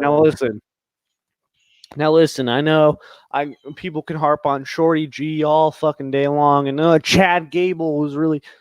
I know Chad Gable was never really gonna reach a certain point in WWE. I realize this. I'm not a fucking a fake fan. I know Chad Gable was never gonna be a super fucking success in WWE. But did you really have to cut his fucking balls off before he got the chance? Like, did you really have to cut his balls right from under him and give him basketball shorts and give him a fucking shirt that looks like he's in Space Jam out there Mm. in the fucking ring with a green and blue fucking like he's out there as Hold on a as the second. Monstars. Like he's out there as a member of the Monstars. By the way, Space Jam 2 is coming out very soon, by the way. So I'm looking forward to that. But it's fucking Shorty G is just probably the worst thing WWE has done in probably in a long ass fucking time. This is probably worse than Emelina. I mean, I don't know if anyone remembers Emelina, but yeah, that was a thing. Um, oh fuck. And that's the thing with WWE. Like with AEW, it's fun to talk about the shitty shit that's going on. But with WWE, there's nothing interesting going on right now. There's literally nothing interesting going on right now. There's Otis and Mandy Rose, and that's it. That's the only like semi-interesting thing that's going on right now. Other than that, there's nothing. There's fucking nothing. There's Roman Reigns and King Corbin. Okay. That's the feud that'll never end. They're dumping dog food on each other. That's cool. And Roman Reigns, can we just be honest? Can I just be honest, Jeff? Let me be honest. This is honest time. Um, Roman Reigns is very slow out there. He's very slow. He's not himself. And I think we can dissect why he's not himself and why he's very slow out there. And it's unfortunate. It's unfortunate what happened to him. and it's unfortunate that his leukemia came back, but I think this is a controversial opinion. I think he shouldn't be out there. No. I think they shouldn't have put him out there very soon. I think they shouldn't have put it like because literally, and you know what? He probably has the best treat. You know, and I'm just saying this too. I know this. He probably has the best treatment and the best fucking doctors and all that shit because he's a fucking multimillionaire. So he's probably the best. He has all that shit, and I totally get that, but. You know, he came out there and said, "I'm in remission, y'all," and he's out there. He's the next week doing Superman punches and spears, and you know what I'm saying. Yeah, they should have given him some more time to recover. And got like, I don't want to like be this guy and be all doom and gloom. And you know, he's healthy. He seems healthy now. Like he looks healthy. He's probably like I'm saying, he probably has all the best doctors. But being in remission does not mean you're cured. It does not mean you're cured. No. This is something that could come back. Like this is something that could come back tomorrow. Literally, like right now, this could come back for him. And I'm not being doom and gloom. I'm not being that guy. But like this was his second bout with cancer. And you know what I'm saying? Like this is his second time beating this shit. And I'm just saying, what's gonna happen when this comes back again? You know, like I'm just saying, I don't want to be that guy and be all fucking, you know, oh, this is all sad time. But like people, they gotta think about this shit. Like, do we really want to put this guy as the world champion again? Like, you know, like, do we really want to like, and you know, I know they got to take a risk, and you know, I know Roman's the guy and all that shit. But like, what are they gonna do when like if his cancer comes back again? Like, what are they gonna do? I have no clue on that one, honestly. And I don't think anyone's thinking about that. Like, have you thought about that, really, Jeff? Like, am I being honest? Like, have you thought about that, really? Like, no, honestly, like, no one's talking about it. I didn't think about that one, honestly. Like, yeah, like no one's thinking about it and no one's talking about it. Like if you look at him, like when he's wrestling, like compared to like 2 years ago, there's a difference. There's a fucking big difference. Like I watched that match with him and King Corbin, and it was a good match, but I was watching him out there, and then like a couple days ago, I watched a match with him and AJ Styles from 2 years ago, and I was like, it was like night and day, dude. I was like, damn. I was like, this is not good. Look at who he's wrestling. King Corbin. That's also true. That's true. Yeah. That's true. But even when I saw him out there wrestling John Morrison, and I was like, this is John Morrison. Once again, John Morrison's a good wrestler. So, recently. He's a great fucking wrestler. He's a great fucking wrestler, but they're out there having him play second fucking fiddle to the Miz. And I don't know. In my personal opinion, they shouldn't. Roman Reigns, he's fine now, but he's not the same guy, and that's probably out of anyone, you know, when you've gone through cancer again and all that shit. And by the way, like I remember Dark Horse was making videos like saying, like, you know, kind of saying he didn't like that Roman Reigns didn't have cancer, saying it was a little too convenient, you know, saying certain shit, but way to get him over as a face, yeah. Yeah, and I want to get Dark Horse's opinion on that, like, because I want to talk to him now about it, because it is something that I thought about recently. I was like, this is something that could come back like tomorrow. Like, I don't think people are thinking about this really. You know, and you know, maybe they like, and I remember Roman was saying, you know, I was taking some pill type form of like of chemo that's not like real chemo, it's like pill type. I don't know. The fact that he didn't lose his hair is kind of weird to me. Like, I don't. Yeah. I mean, that's the only thing that's a little kind of suspect to me. And I know that there's some cancers that are different from others. I get that. But like, same thing. Like, you know, you could have cancer and probably not lose your hair. But like, I feel like some of his, you know what I'm saying? I feel like some of his hair should have been like thinning a little. You know what I'm saying? Like, he had a full head of hair when he came back.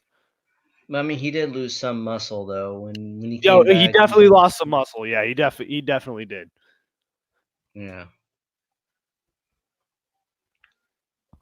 Which just leads me to believe that he definitely probably has the best top line care. This is probably like a hypothetical that's probably not even going to happen. But I'm just saying this is something that can happen, and people got to think about this. So I Also, don't you know. got WWE probably paying for his treatment too, and Vince Yeah, McMahon's a billionaire, so yeah, that's what I'm saying. So all in all, I don't think they should hitch their wagon to Roman Reigns anyways, because there's going to be the Elimination Chamber right after Super Showdown. That's coming up. And we know Roman Reigns is going to be in that match, and he's probably going to win it. And he's probably going to fight for the Universal title at WrestleMania. So yeah. I just hope that. I honestly don't fucking know, because the WrestleMania card is just looking up to be like lukewarm at best.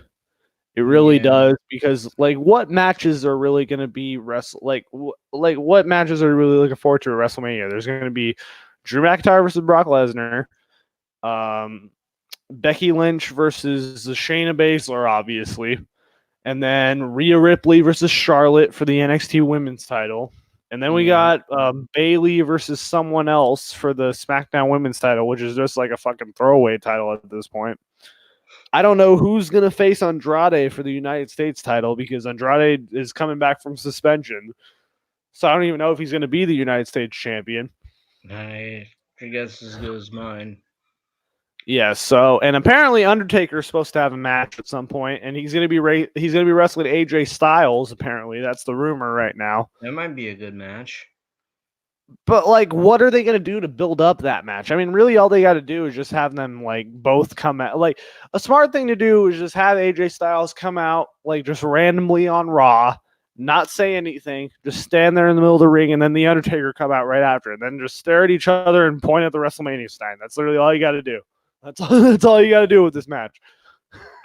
But, man, like what else? There's apparently rumors. And I think this has to happen, because I really don't fucking get the point of this otherwise. Because at NXT TakeOver, we had Johnny Gargano turn on Tommaso Ciampa, and Tommaso Again. Ciampa lost his opportunity to become NXT champion again. He lost his opportunity at Goldie. So we don't need a fucking 5th, 6th, 10th, 12th, 13th, 14th match with Johnny Gargano and Tommaso Ciampa at NXT TakeOver. But if this is going to be the final match between these two, have this match at WrestleMania. Have Johnny Gargano versus Tommaso Ciampa at WrestleMania in a good fucking 30-minute match, wherever. Put this in the middle of the fucking card. Have this open the show. Have this open the show. If they have Johnny Gargano and Tommaso Ciampa open the show, that would be fucking amazing. I mean, I don't see why not. If they're going to have Charlotte versus Rhea Ripley at WrestleMania, I mean, this match is confirmed at this point. Like, it's going to happen. So, Yeah. So if that match is going to happen, if they're going to have NXT represented on WrestleMania, then they should have that fucking match. Johnny Gargano versus Tommaso Ciampa. And they should probably add a stipulation to it, if I'm going to be honest. Like maybe Hell in a Cell or something like that. I don't know. But if WrestleMania is going to be a fucking 8-hour, 6-hour show, then put some good shit on there. If you insist on having it be this long fucking marathon show, then put some NXT people on there. Yeah. You know, don't just fill it up with Andre the Giant Memorial Battle Royals and shit. You know, fucking put like a Hell in a Cell match in there. I don't know, Jeff. I don't know, but like, is there anything else you specifically want to talk about? Oh god, I forgot. I know I shot a lot of shit at you, but you know, could you? I'm not looking forward First to of the all, Hall of could you Fame could this you year, see though. Gargano and Ciampa at WrestleMania?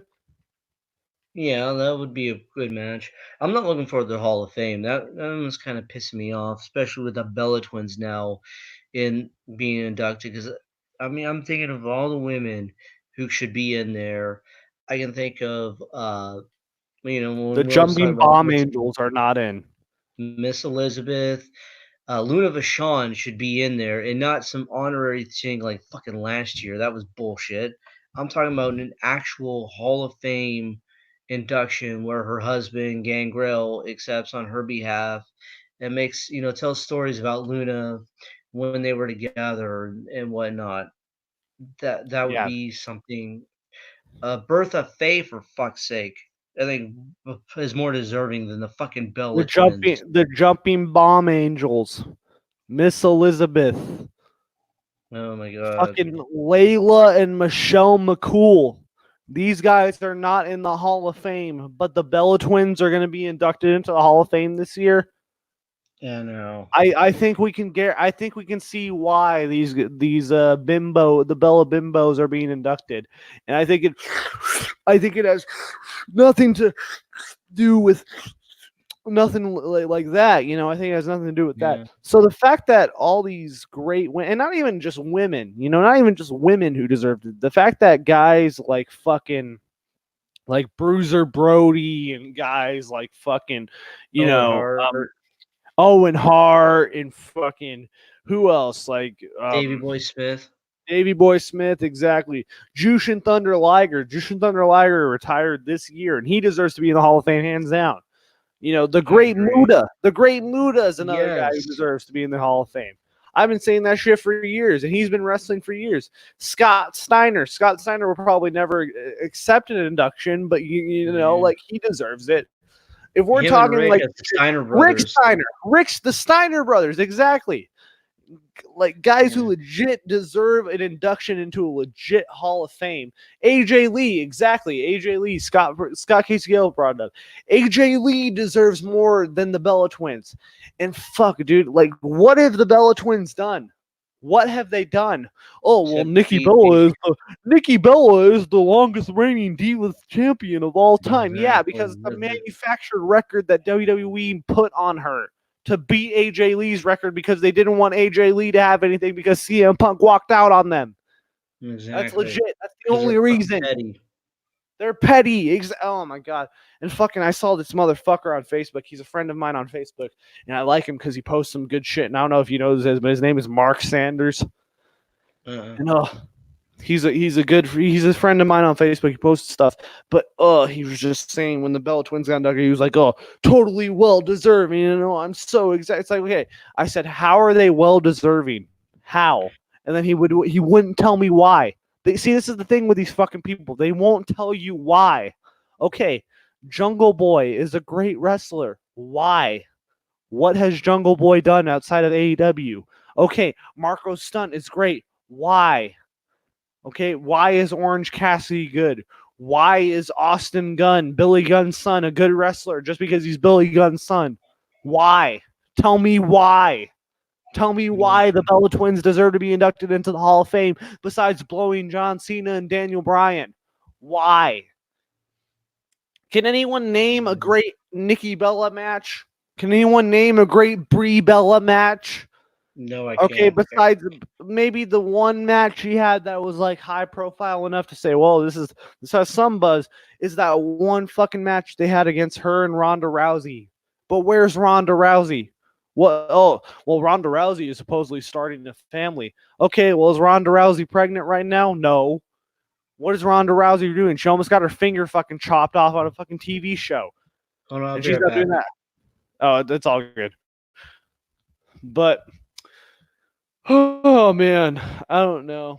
The women's division on all shows fucking sucks right now.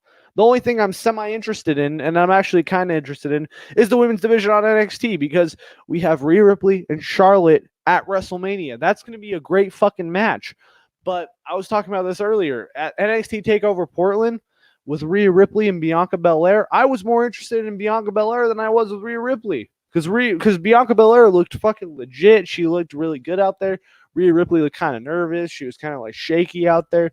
And I love Rhea Ripley. But yeah, Bianca Belair looked way better than her out there. I got to be honest. You know, I just got to throw that out there. So I'm hoping, and I'm fucking hoping that the women's division, you know, gets really better in both companies, in AEW and NXT, because in AEW, it just sucks ass. We got fucking Chris Statlander and Japanese girl number 1 and Japanese girl number 2. And then we got Riho. You know, did we forget about Riho? Fucking a girl who can barely have the fucking title go around her waist, so she had to have she had to have 3 different coats to have the title go around her waist. It was embarrassing. And now we have a dude as the champion. Oh, I'm sorry, we have Nyla Rose as the champion. I'm sorry, I didn't want to be politically incorrect, but oh yeah, see, someone already said it for me. Guy LaRose. And now listen. All right. Now, um, I get it. She's transgender. I get it. I totally get it. but I was not expecting her to sound the way she sounded. Mm. She cut a promo, and I thought she would have sounded more feminine. And that's just me. That's just my thoughts. But Nyla Rose. See, here's the thing. I would totally be fine with Nyla Rose being the champion. I'd totally be fine with it if she wasn't so goddamn boring. That's the thing. Oh no. If she was a good wrestler, I would be totally fine with it. But she's fucking boring and she can't fucking wrestle. My problem isn't that she has a fucking dick. My problem isn't that she's transgender. My problem isn't fucking that she's white, black, blue, fucking any of that Well, shit. she's actually My Native problem is American. or Native American. My problem is that she sucks in the ring. So does Riho. Riho sucks too. And it's not just because she's Japanese. It's not just because they love all these fucking Yoshi matches with fucking we gotta have all these drawn out fucking I don't like it because we have shitty women in this division. We have Chris Statlander who could barely fucking do a moonsault. We have fucking whoever else, Japanese girl number 2 and Japanese girl number 1. It's stupid. And it has Kenny Omega written all over it. I know he's booking it, but can it be so fucking obvious? Like, come on. They legitimately had Awesome Kong in there, not doing anything, cutting fucking girls' hairs off. And then she gets injured, basically doing nothing. She gets injured fucking jumping off of the fucking guardrail or jumping off of the apron. That's how basically she gets injured. What match has Awesome Kong had to warrant her getting injured? I know she was taken out due to injury, but what has she Well, done to warrant an injury? She hasn't even fucking wrestled a match. well, then again, she could have had like a nagging injury. That's happened to me where I didn't know I had a bad ankle, and then I just one wrong move, one wrong trip, and it activated it, and I had to stay off it for a while. So that's something that could possibly have happened. The same with like Tony Ferguson when he got injured from tripping on some like wires or something like that, I believe, and I it delayed his totally fight.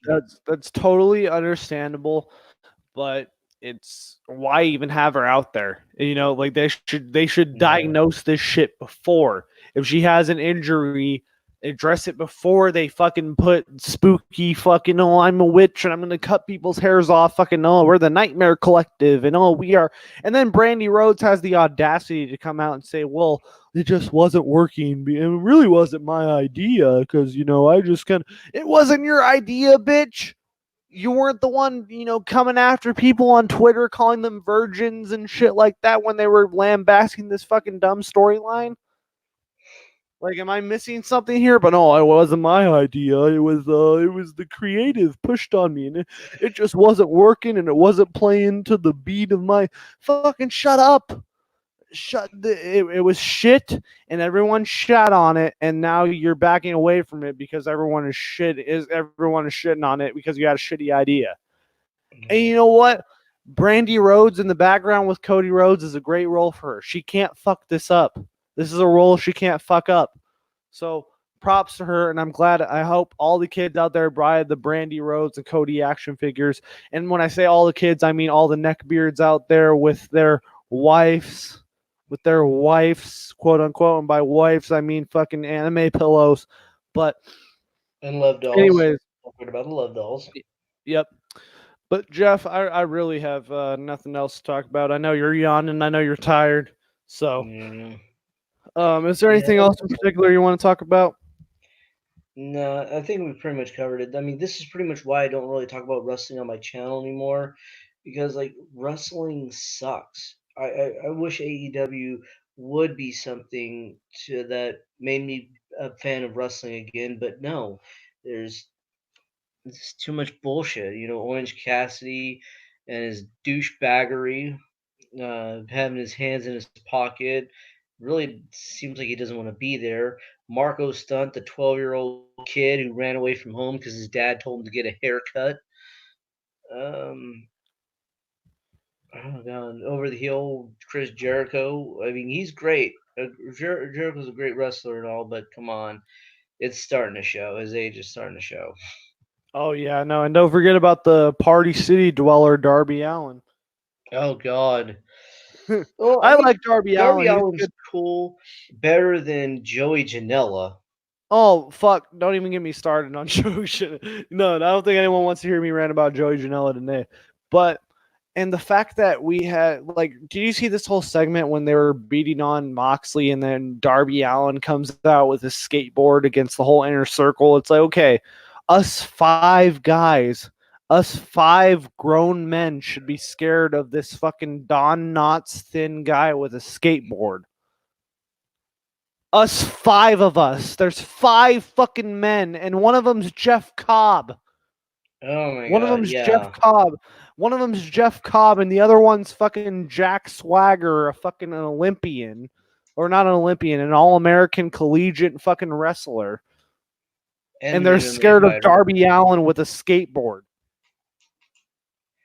I Am mean, I if he had like a missing stun something? gun or something, maybe I could understand that too. Like if he came out with a stun gun.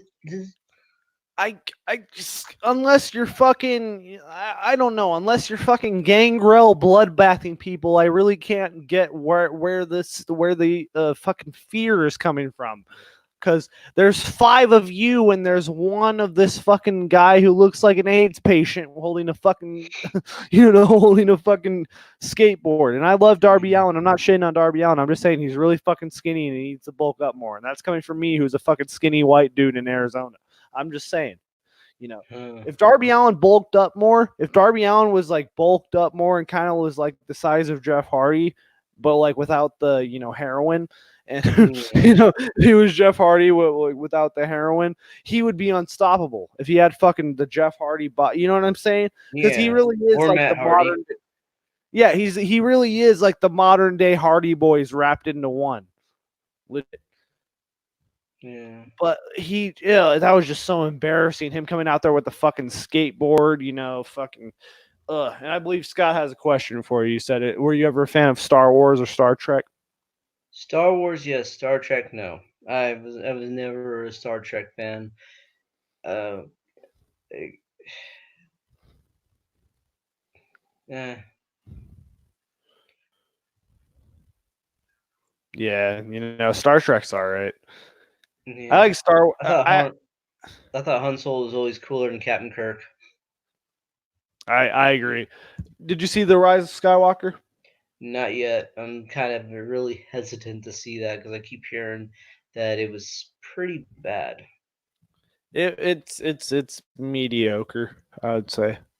Uh, I mean, you're pretty much not missing much. I would say Solo was a pretty great movie. I was expecting that to be really shitty, but I saw that and it was fucking I thought it was funny. It was really good. I thought it was a really good take on the Star Wars franchise. See, yeah. I like because it felt like a Star Wars movie, but it was like in a different type of genre. You know what I'm saying? Yeah. I like movies that like I feel like they could do more if they went with that type of style. If they made Star Wars movies but like with different genres. If Yeah. they made if they made like a Star Wars like buddy cop movie, like Catch Me If You Can. You ever see Catch Me If You Can with Tom Hanks? Yeah. If Yeah. they made a Star Wars, Yeah. I yeah, if they like made that a movie. Star Wars movie with that with Childish Gambino's Lando, that'd be fucking awesome. Could work. Yeah. I feel like that could definitely work. Yeah. But But that probably won't happen. I mean, it probably wouldn't happen, but it'd be fucking cool. That's what I'm saying. If Disney's really committed to like expanding on the Star Wars fucking universe, then they should, like, I would love like a Star Wars comedy series of like the guys who are just in the background while all this fucking Force shit is happening and all these, like these like they have two guys that are just stoners hanging out and all this war shit between the rebels and the fucking it'd be fucking Oh funny. God. That'd be a Have you Star Wars movie I'd want to see. no, have you ever seen the movie Fanboys? Yes. That one, in my opinion, was funny. I like how was it they had like they went down to where Iowa for Yeah. that tribute to Captain Kirk. And he was just they're just really hounding on Star Trek. How do you say in Klingon you're gonna die a virgin?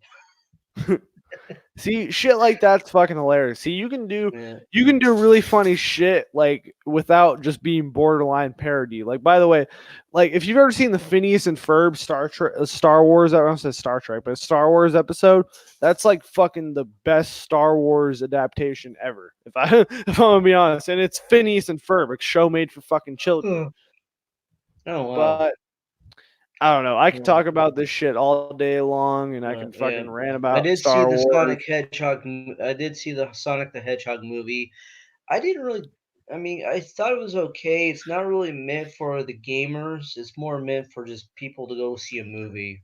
I agree. It's more of a movie type of movie. And if you're I agree if you're going into it just to see fucking Sonic references and all that shit, it's not really that type of movie. I mean, there's some shit in there, you know, they play Yeah, it's called the town is called Green Hills and fucking which is the they name of play the first level in the yeah, game. But yeah, wow, I got certain shit like that, yeah, but there wasn't really anything for me as like a diehard Sonic fan because yeah, I'm a dude who has a fucking Sega Genesis replica that's literally just a Sonic statue. When you press the button, it just says Sega. That's literally the only thing it's used for. That's yeah. all that's literally all it is. It's literally a Sonic statue that looks like a Sega Genesis, and all you do is push a button and it just says Sega. That's literally all you do. And Oh, I'll show a video of it, but I'll send you a video of it. It's fucking funny. But cool. that But I'm yeah, I literally mean, that type of Sonic fan. I'm wearing yeah. Sonic socks right now, dude. Like Oh, fuck. nice. But yeah, I I got like the. I mean, you see the thing, yeah, but I like this movie a lot better than I like the Resident Evil movies. The Resident oh, Evil movies are just garbage all around. Like they're not meant for the fans. That's for damn sure. If anything, it's more of a fuck you to the fans. It's not as meant for far the. as as far as video game movies go, I'd say this and Detective Pikachu are probably like both of the best. Yeah, I'd say they're and even probably maybe the Assassin's Creed movie a little bit, even though the Assassin's Creed movie sucked ass.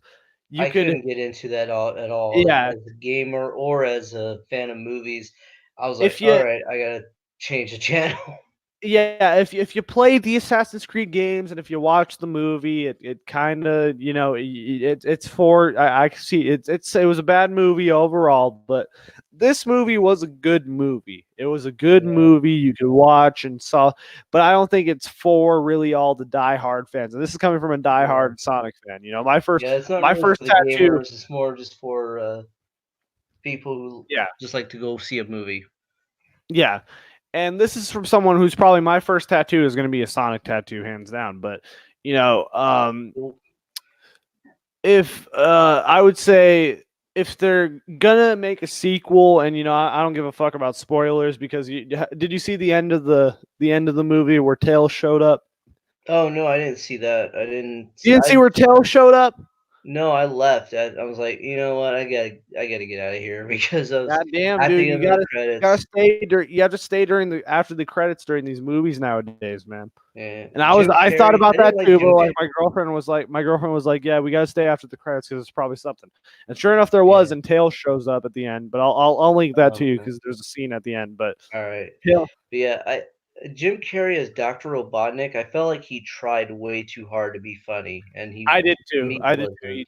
Yeah, I did too. I thought he was trying way too hard to be Jim Carrey being Doctor. You know what I'm saying? Like he tried. Like, yeah, I'm so Like, obnoxious. I must be funny, but no, you're yeah. just obnoxious.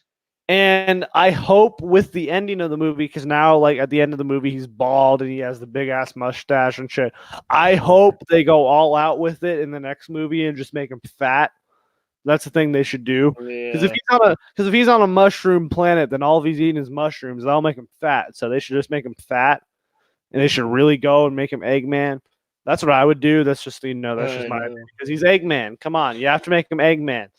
So, like, if Yeah, they should just put him in a fat suit and go all the way with it. But yeah. I felt like the guy who did the voice of Sonic, he was the funny one a lot of the he did a time. he did Like, a fucking great job. That was like when Sonic. they That were was at like a that total bar, Sonic. Remember when they were at the bar? That he goes like, "Pop quiz, hotshot. You're about to fight a man who's seen way too many action movies. What do you do?" Yeah, he had a fucking Um, great line, and he had like the best lines. What was it? What was the psychic called? Fucking donut something. What was it called? Donut Lord, Yeah, Donut Lord. Yeah, Donut Lord. because you talk to donuts and you eat them if they get out of line. I'm hoping that the sequel is even better, and I hope that they put him in like Sonic's world, not put him in the real world, put him in Sonic's world, because you know they showed all the loop de loops and like Sonic, like they showed the real Green Hill Zone in the beginning of the movie. They Yeah, showed like the real Green Hill Zone, and then they just bond like, oh, this is Green Hills.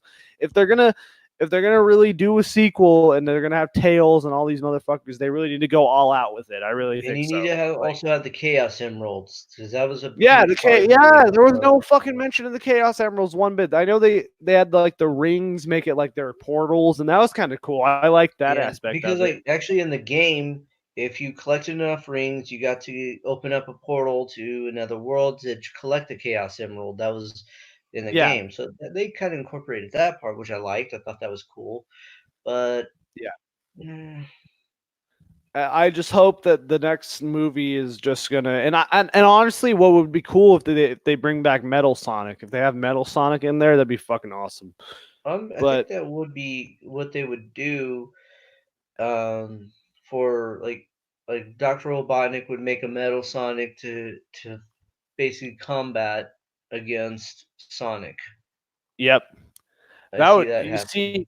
I could see that definitely happening. That'd be a fucking great sequel. I was hoping to see Knuckles. I wanted to see Knuckles in there, but we got to see Tails at Yeah, the end. And hopefully the next movie we get to see Knuckles. I even like, and I know Shadow is like, you know, if we're following the lineage of the games, I mean, the games go, you know, you see Sonic in the first one, and then the second one you see Tails, and then the third one is when Knuckles gets introduced. But like, yeah, if there's some way to bring in Shadow, we got to bring in Shadow because Shadow's the and then fucking man. Amy and Yeah. I know, but then yeah, if you do that, then you got to bring in Amy and fucking all these other fucking people.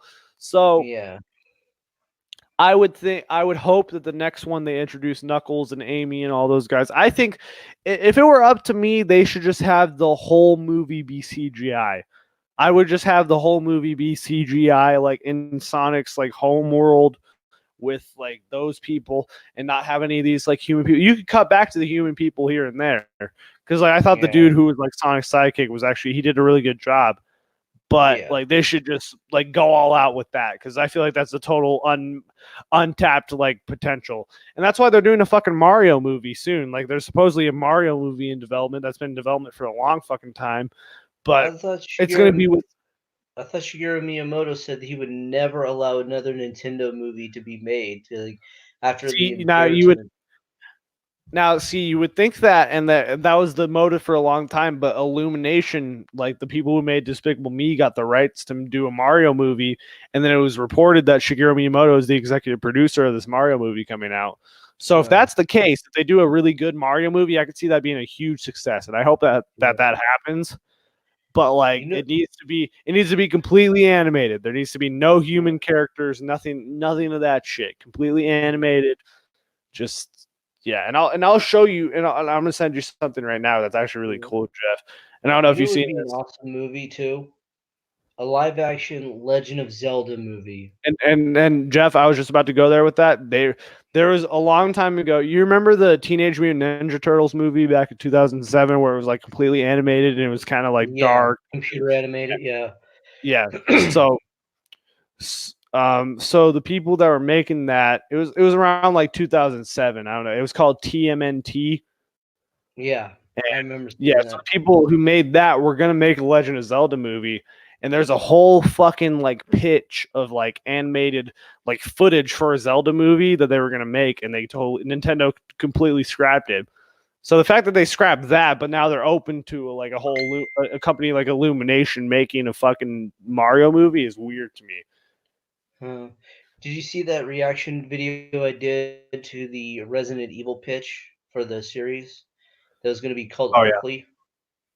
Yep. And yeah, now read this what they're going to do now for Resident Evil Netflix series, and I'm like, okay, wait, you turned that down and accepted this shit that's gonna follow the fucking movies? It's fucking it's mind boggling, like the shit. And Jeff, you should really watch that I just sent you, because like it's something you'd find really interesting, because it Yeah. was like the way they pitched it. It was going to be like a silent, like cartoon type thing, like, you know what I'm saying? Like if you watch it, it's really cool. But um yeah, so that's definitely something you should react to on your channel. It's pretty cool. But Okay, there's yeah, a I'll lot of go ahead shit. and I'll save that for another reaction. Okay, cool. Thank you. No, yeah, you definitely should. It's really cool. But a Yeah, lot of things like that happen. Like they always reject cool shit in favor of other shit. Like um, yeah. I I don't, I remember don't I know. did a read through of George A. Romero's original screenplay for Resident Evil the movie. And that screenplay, I mean, yeah, it was not going to follow the movie or the stories of the game very accurately, but at least we still would have had the characters. We wouldn't have had a character that has nothing to do with the game whatsoever. Um, I think it probably would not have been a movie for the fans of the game, but it still would have been a good movie for people who like to go see zombie movies. To where when we got Resident Evil, well, on the big screen, we just got a big fuck you to the fans, especially in Resident Evil 2 Apocalypse, where Jill basically got outshined by Alice every step of the way. Yep. Well, and it's like there's a whole script out there for a Superman movie that Kevin Smith wrote, and Oh yeah, yeah, it's called Superman Lives. And this was right before Superman. I forget what that one Superman movie was called, like with fucking what's that one dude's name? Superman Returns. Yeah, Superman Returns. Yeah, okay, this was right before Yeah, Superman Returns. They were making Nicolas a Cage movie. was actually supposed to play Superman in that Kevin Smith movie. What happened was Yeah, Kevin Smith was the original writer, and then he asked to bring on Steven Spielberg. And then when Steven Spielberg got on, or not Steven, Tim Burton. Tim Burton. When Tim Burton got hired, Kevin Smith got fired yep.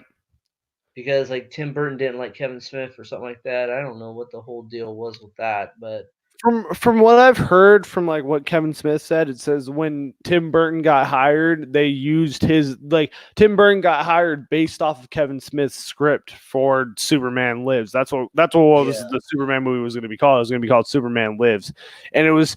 And if you really look up on that, and I encourage anyone who's watching this, I encourage, like, if you look up the history on that film, it's really fucking interesting, because they built, it is.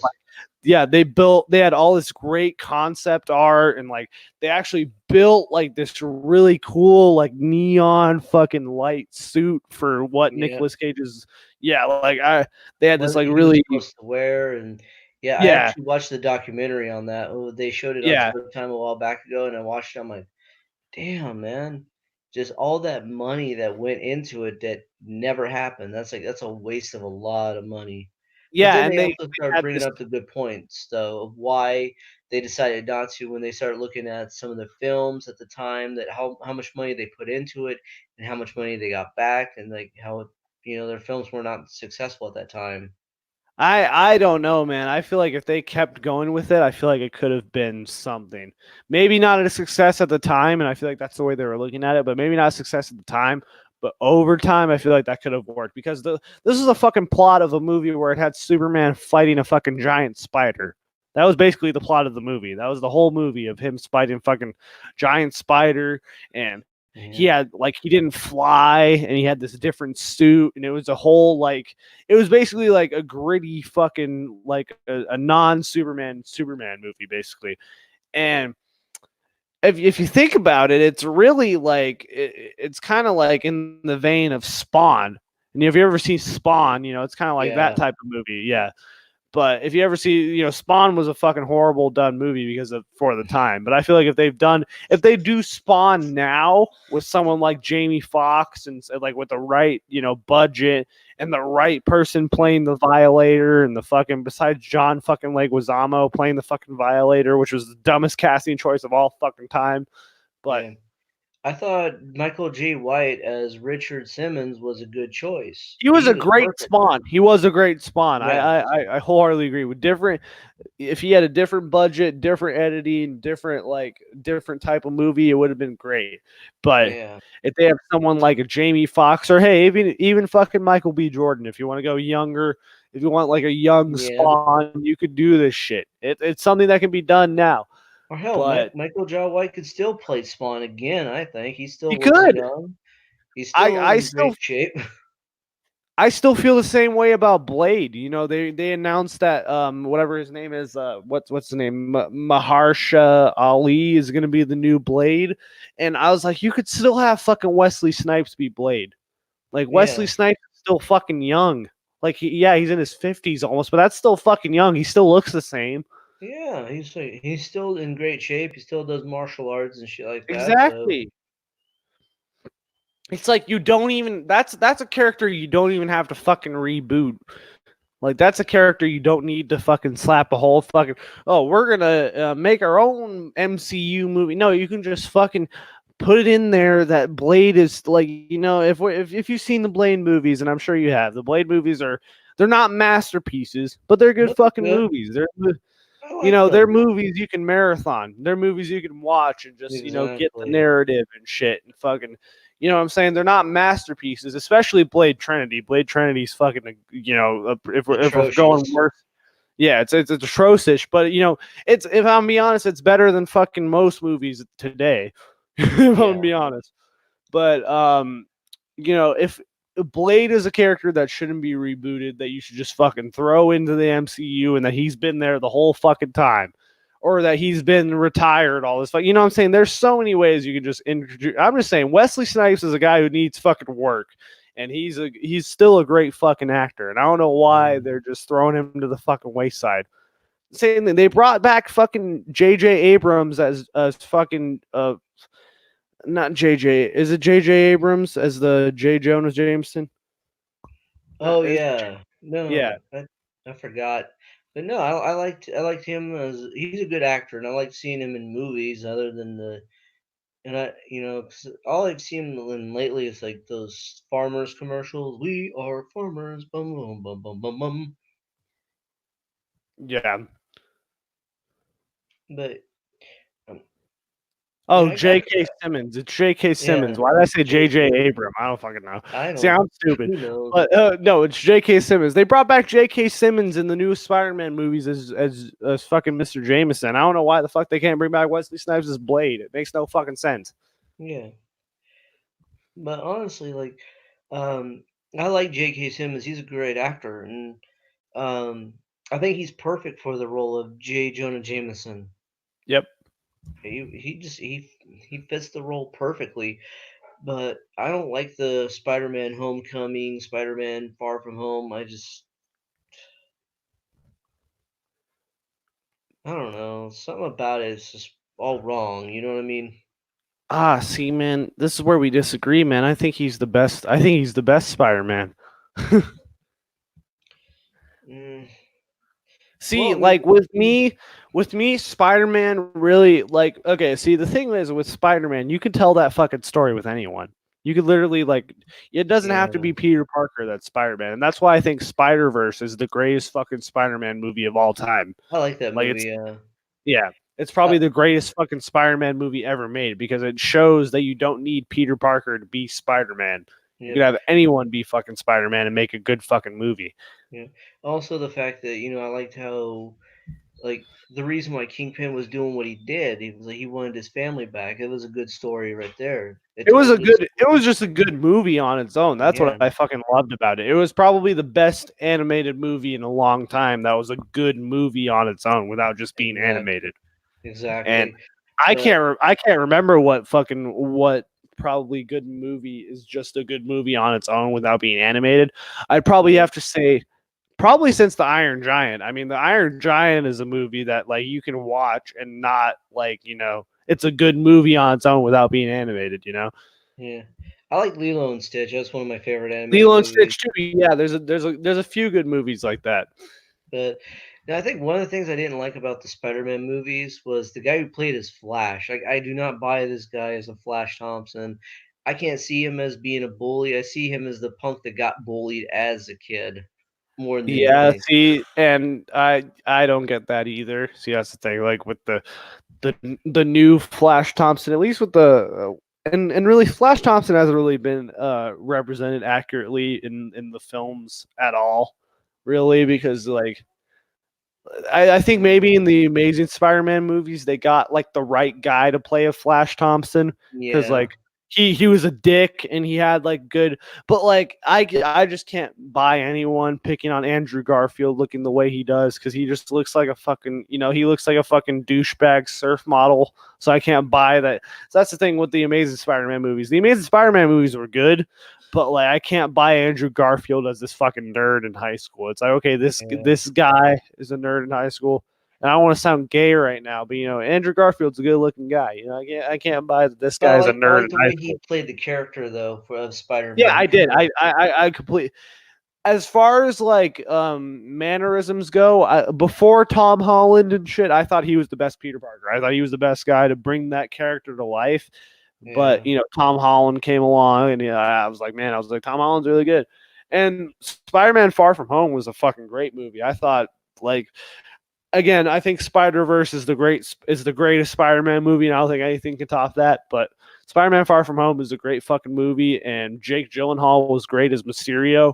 See, that's the thing. That's the yeah, thing I like about these new movies is that they're bringing in like legit like and obscure Spider-Man villains, like that are yeah, and like legit threats, besides fucking Doc Ock and fucking, Venom and fucking all these like, cookie cutter Spider-Man villains are in every fucking Spider-Man media ever.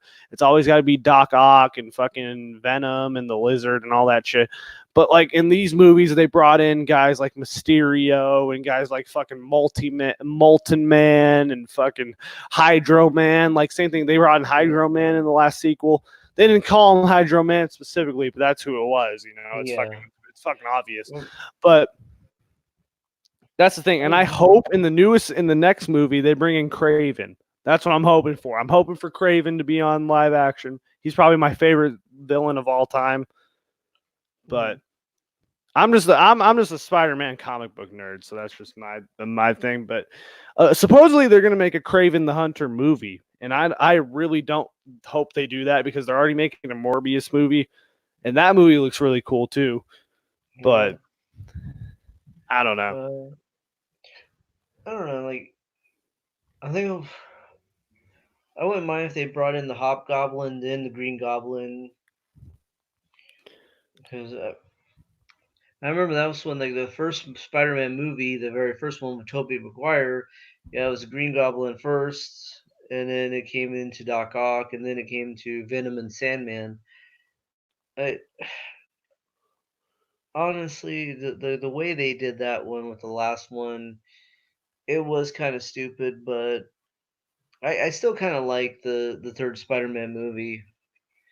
But I but do what they too. but what they were gonna do with the because they were actually gonna make a fourth one, but I'm kind of glad they didn't because that would not have worked. That would have been horrible. Well, see, if you look like what came into like the development of the third film and like what was left out, like if you look on YouTube, there's like a whole like 30 minutes of cut content from the third Spider-Man movie. Yeah, And the reason for that is because fucking studios were all pushing this whole fucking Venom thing, and well, we gotta have Venom in the movie. yeah. And that No, was I the knew reason about why that. Spider-Man 3. Yeah, no, I knew about that one. Like they should have waited until having Venom in the fourth movie. That would have been a better idea. Have the movie end where Peter takes off that symbiote suit and Eddie Brock gets the Venom thing. Then that's how you end the third movie. That would have made fans like really wanting a fourth movie. After that one, the fans really didn't care for a fourth movie, but they still wanted to make one, and they were going to, but then there was too many things that got in the way. One of the things was Tobey Maguire wanted a ridiculous amount of money. He was like, "Okay, you're gonna have to pay me Yep. more money now," because like, um, Well, yeah, no, and plus, if he was gonna plus Spider-Man 3 didn't really it. It did well financially. Like, it was probably the most financially successful out of all of them. But Yeah. people fucking were hating at it all the time. He's like, okay, if I'm gonna take a hit creatively again, I gotta get some more money.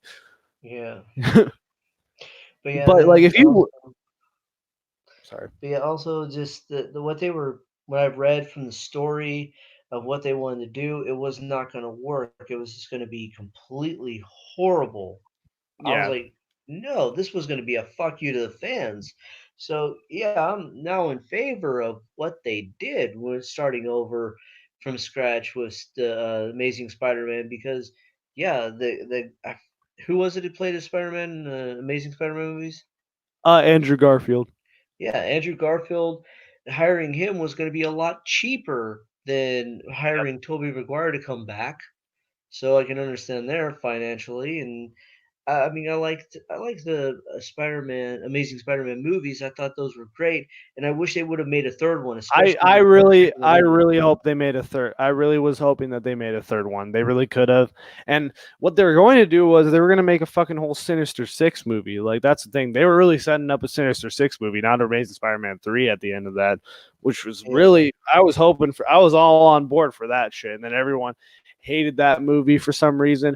And I just think that the execution was pretty was kind of not handled well at the end of Amazing Spider-Man 2 because they had, Harry show up as the Green Goblin at the end and then kill Gwen yeah, Stacy. I if that was like the post credit scene or something like that, like if they threw that in like at the very end, I'd be like, oh shit, like what's gonna happen at the, you know what I'm saying? Like, yeah. if they left it off on a good cliffhanger, I feel like it could have worked. I But think they didn't. I think they just hated it because when Stacy died. But if they read the comics, that's how she died. yeah, She died they the had same it. way. Yeah, and I, I saw complaints at the time like, well, like, oh, they were just shoehorning that in to have Gwen Stacy die. It's like Gwen Stacy is written specifically to die. I know they have like all these different versions, like, oh, she's Spider Gwen, and I even like, oh, she's the whole Spider Gwen thing is kind of stupid to me. Like, just Yeah, personally, that's like, I don't really get it, and I don't understand it because I don't know.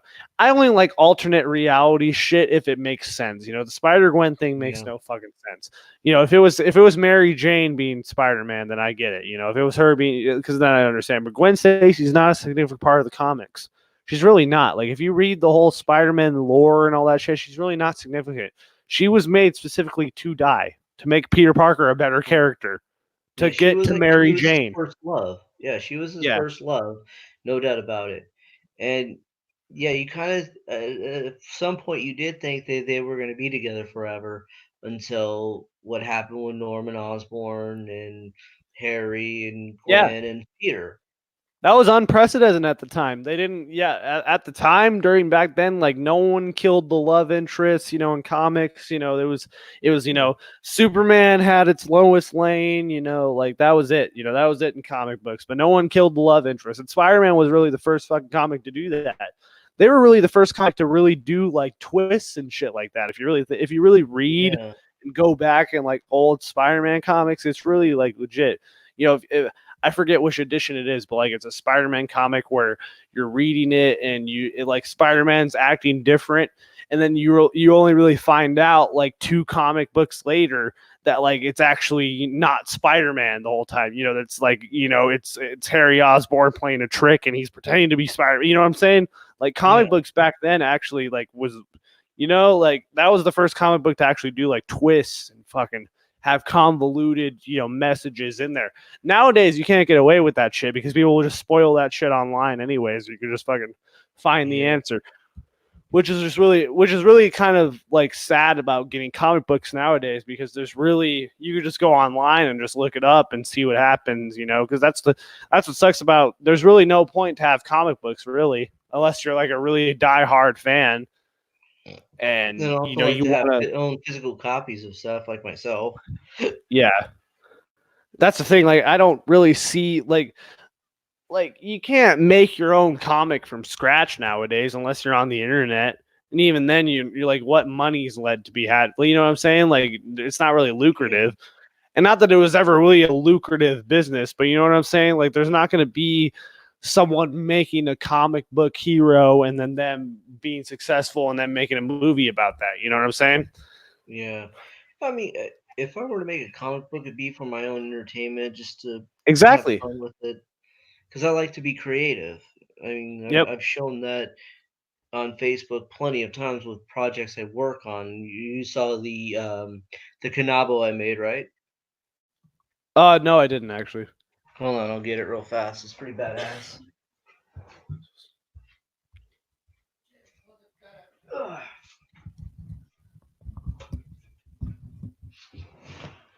Voila,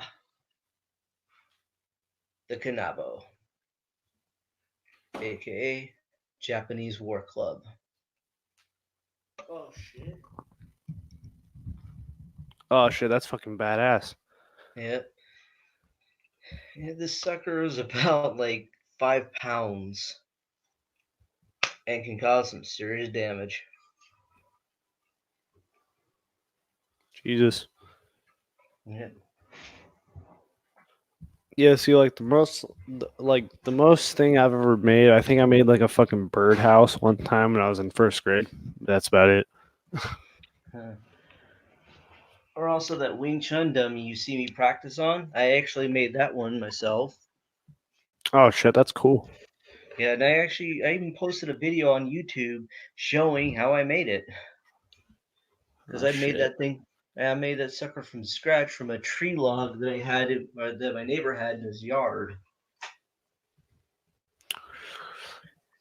And do you Turned ever into like memories. think about do you ever think about making like making your content more towards like martial arts or like something like that? Have you ever thought about? Yeah, I've actually thought about that. Doing Yeah, some because I like, think no, yeah, because I think you're missing out. Like on a like you have totally like untapped like a whole untapped market there, dude. If you just like completely, I'm not saying like completely focus on that, but like if you want to like steer in that direction, you totally could, man. yeah. Well, I mean, there's other channels that have done that before. There's a YouTube channel called Iga Tengu who would show you how to make weapons. I mean, he actually made a lot of different ninja and samurai weapons. And he actually made a kanabo like mine, or his was actually more spike has more spikes than mine had the carriage bolts. Yeah. Yeah, That's fucking cool. Let's see. I like any type of thing that you can like. I like any type of like craftsmanship or like. I watch Forge and Fire a lot, so yeah. I like any type of. That just makes me want to become a bladesmith just to make my own fucking swords and shit. Just to but I I have no actually made clue. my own sword once. Oh I shit. actually have it in the garage, but yeah, I'm not gonna go get it because it's too fucking dark and too cold. I don't want to freeze my balls off. But no, Oh yeah, that's understandable. yeah, a friend of mine, he built a fire pit in his backyard, and he told me, "Yeah, if you want to make a sword, go ahead." I'm like, "Okay, cool, why not?" So I made a ninjato. His wife got so pissed at him. Yeah, no, fucking Forge and Fire is a great show if you ever watched that. It's fucking, it's Yeah, so. thanks. I just love seeing all these motherfuckers just scramble and getting all passionate about making their blades, and then the dude fucking Yeah. after that, it will cut and it will kill. Like Floppy Mm. saying it in the chat. Floppy knows, but man, I've been rambling on for 2 fucking hours. This is not like literally. I always say I'm not planning on going long on these shows, but I really don't ever plan to. But I can just ramble on and talk about fucking AEW and Marco Stunt and fucking Sonic the Hedgehog and all that shit for Oh hours yeah. and hours. But it is fucking 1 o'clock in the morning, and I do got to get some sleep at some point. I know Jeff, you got to get some sleep too. So, is there any closing Yeah. remarks you want to make before we end this shit out? Uh, Now I'm just gonna leave it. Like, hope everyone has a good night. Hope everyone had a great weekend, and hope everyone has a great week. Oh yeah. Well, Jeff, thank you for coming on. I know Thank you for I'm having glad me. It's you took always a pleasure. thanks, man. I'm glad you took time out of your day. And really, dude, you gotta upload some more content. And I know you're a busy man, but Yeah, you really got to crack down on that shit because you're too talented to be wasting away, man. And I know Will says the same thing about me, man. But I fucking I just do this shit for fun, and I know you do this shit for fun as well. But man, you gotta get on that content, man. Especially like you gotta react to that Zelda shit I sent you, man. You gotta yeah, keep making content, man. I know I'm But trying, but I just get caught up in so much stuff that's going on, or something happens, like life. yeah, I miss the days when I was actually in fucking high school and didn't have to worry about shit. yeah, dude. I miss high school sometimes too. Yeah, I can relate to that shit. But then again, in some ways I'm glad to be out of it and glad to be away from it. Some ways, like it's weird. Like I'll take doing my homework over paying my fucking taxes any day of the week. That's for sure. Yeah, fucking bills suck, man. Yeah, I'll. I don't know, but yeah, I'm. Could be worse. Yeah, it really. Well, yeah, definitely could. I'm glad that you're doing good and everything's well right now. So, Yeah, you know, if you're doing good and if you're in a great spot, that's all well and good, and that's the best. But man, you gotta pump out some more content, man, because you're too good. You're too good to be sitting on the sidelines, bro. You gotta maybe be being you gotta be sporadic. in the I shit. know. I I know. know. I need to get back into it some more, and but yeah, Yeah. I think I might do another Kanabo build. But because I want to make another one, because that one's only like 2 feet long, but I want to make one that's 5 feet. Yeah, no, definitely, dude. You just gotta do the shit that interests you, really. And Yeah. even if and I'm just saying, like, even if you do like a fucking even if you do a live show like this every now and then, like same thing. Like people want to see what people want to hear what you have to say, Jeff. Like, you have a lot Yeah. of good insight, and people want to hear what you have to say. And I used to talk about wrestling. I wish I could talk about it, but it just wrestling sucks and the community You don't even sucks. have to talk about wrestling, dude. Fucking, Yeah. you'll start a stream and I'll fucking be on there eating a Big Mac, bro, and we'll talk about Big Macs and shit, bro. But people Life want in people general and want to shit. hear what the Unagamer has to say, man. Like I'm telling you. Yeah. Well, I'm looking forward to a lot of things coming out this year too, like the Resident Evil 3 Nemesis remake. That's going to be awesome. The Final Fantasy 7 remake, which is Oh yeah, I'm excited another for that thing. too. Cobra Kai season 3 coming out. Pretty soon. I'm gonna be doing reactions to those trailers, to those like sneak previews and shit like that. I'm definitely gonna be doing reactions to those. So, so I'm looking forward to that. Um, but yeah, I'm hoping to get back into doing content when I can, and 'cause I mean, I do enjoy making content, and for a while I was kind of burnt out on it. I will say that, but also I wanted to focus on my relationship and I feel. just yeah, it happens though, like life. Yeah, no, that's totally understandable. I feel the same way. I've gone away from this shit many times, and I just do it because it's fucking I'm bored most of the time, and it's just fun to do. Exactly. But it's just that's the one thing. You got to have fun when you're talking about this shit. And sometimes it's not fun to talk about certain shit. Sometimes Yeah. it's not the best, man. But you know what? I'm glad that you came on, and I'm definitely gonna link your channel in the description. I mean, it's pretty much easy to find. All you gotta do is look up the Unagamer on YouTube, and you'll pretty much find Jeff right away. Yeah. He's a sexy motherfucker, so you gotta see his face, and boom, there you go. Oh, yeah. I So I'll remember link. on the live stream, like someone asked me about, yeah, it was Will. He asked me about the is one dude John Doe, because like sometimes, very rarely, when you look up my channel, you find this dude named John Doe who used to talk mad shit about me, and this is like old shit. This is way back, like 10 years ago, maybe longer. And this motherfucker played gangster so many times, talked too much shit. Um, he got himself into some deep shit, and now I'm pretty sure he's fucking dead because he's an idiot. He was an idiot. Guess how old this motherfucker would have been if he was still alive? Probably like I don't know, like in his 50s maybe at this point. Correct. During Yeah. this time, I was in my late 20s. He was in his late 30s.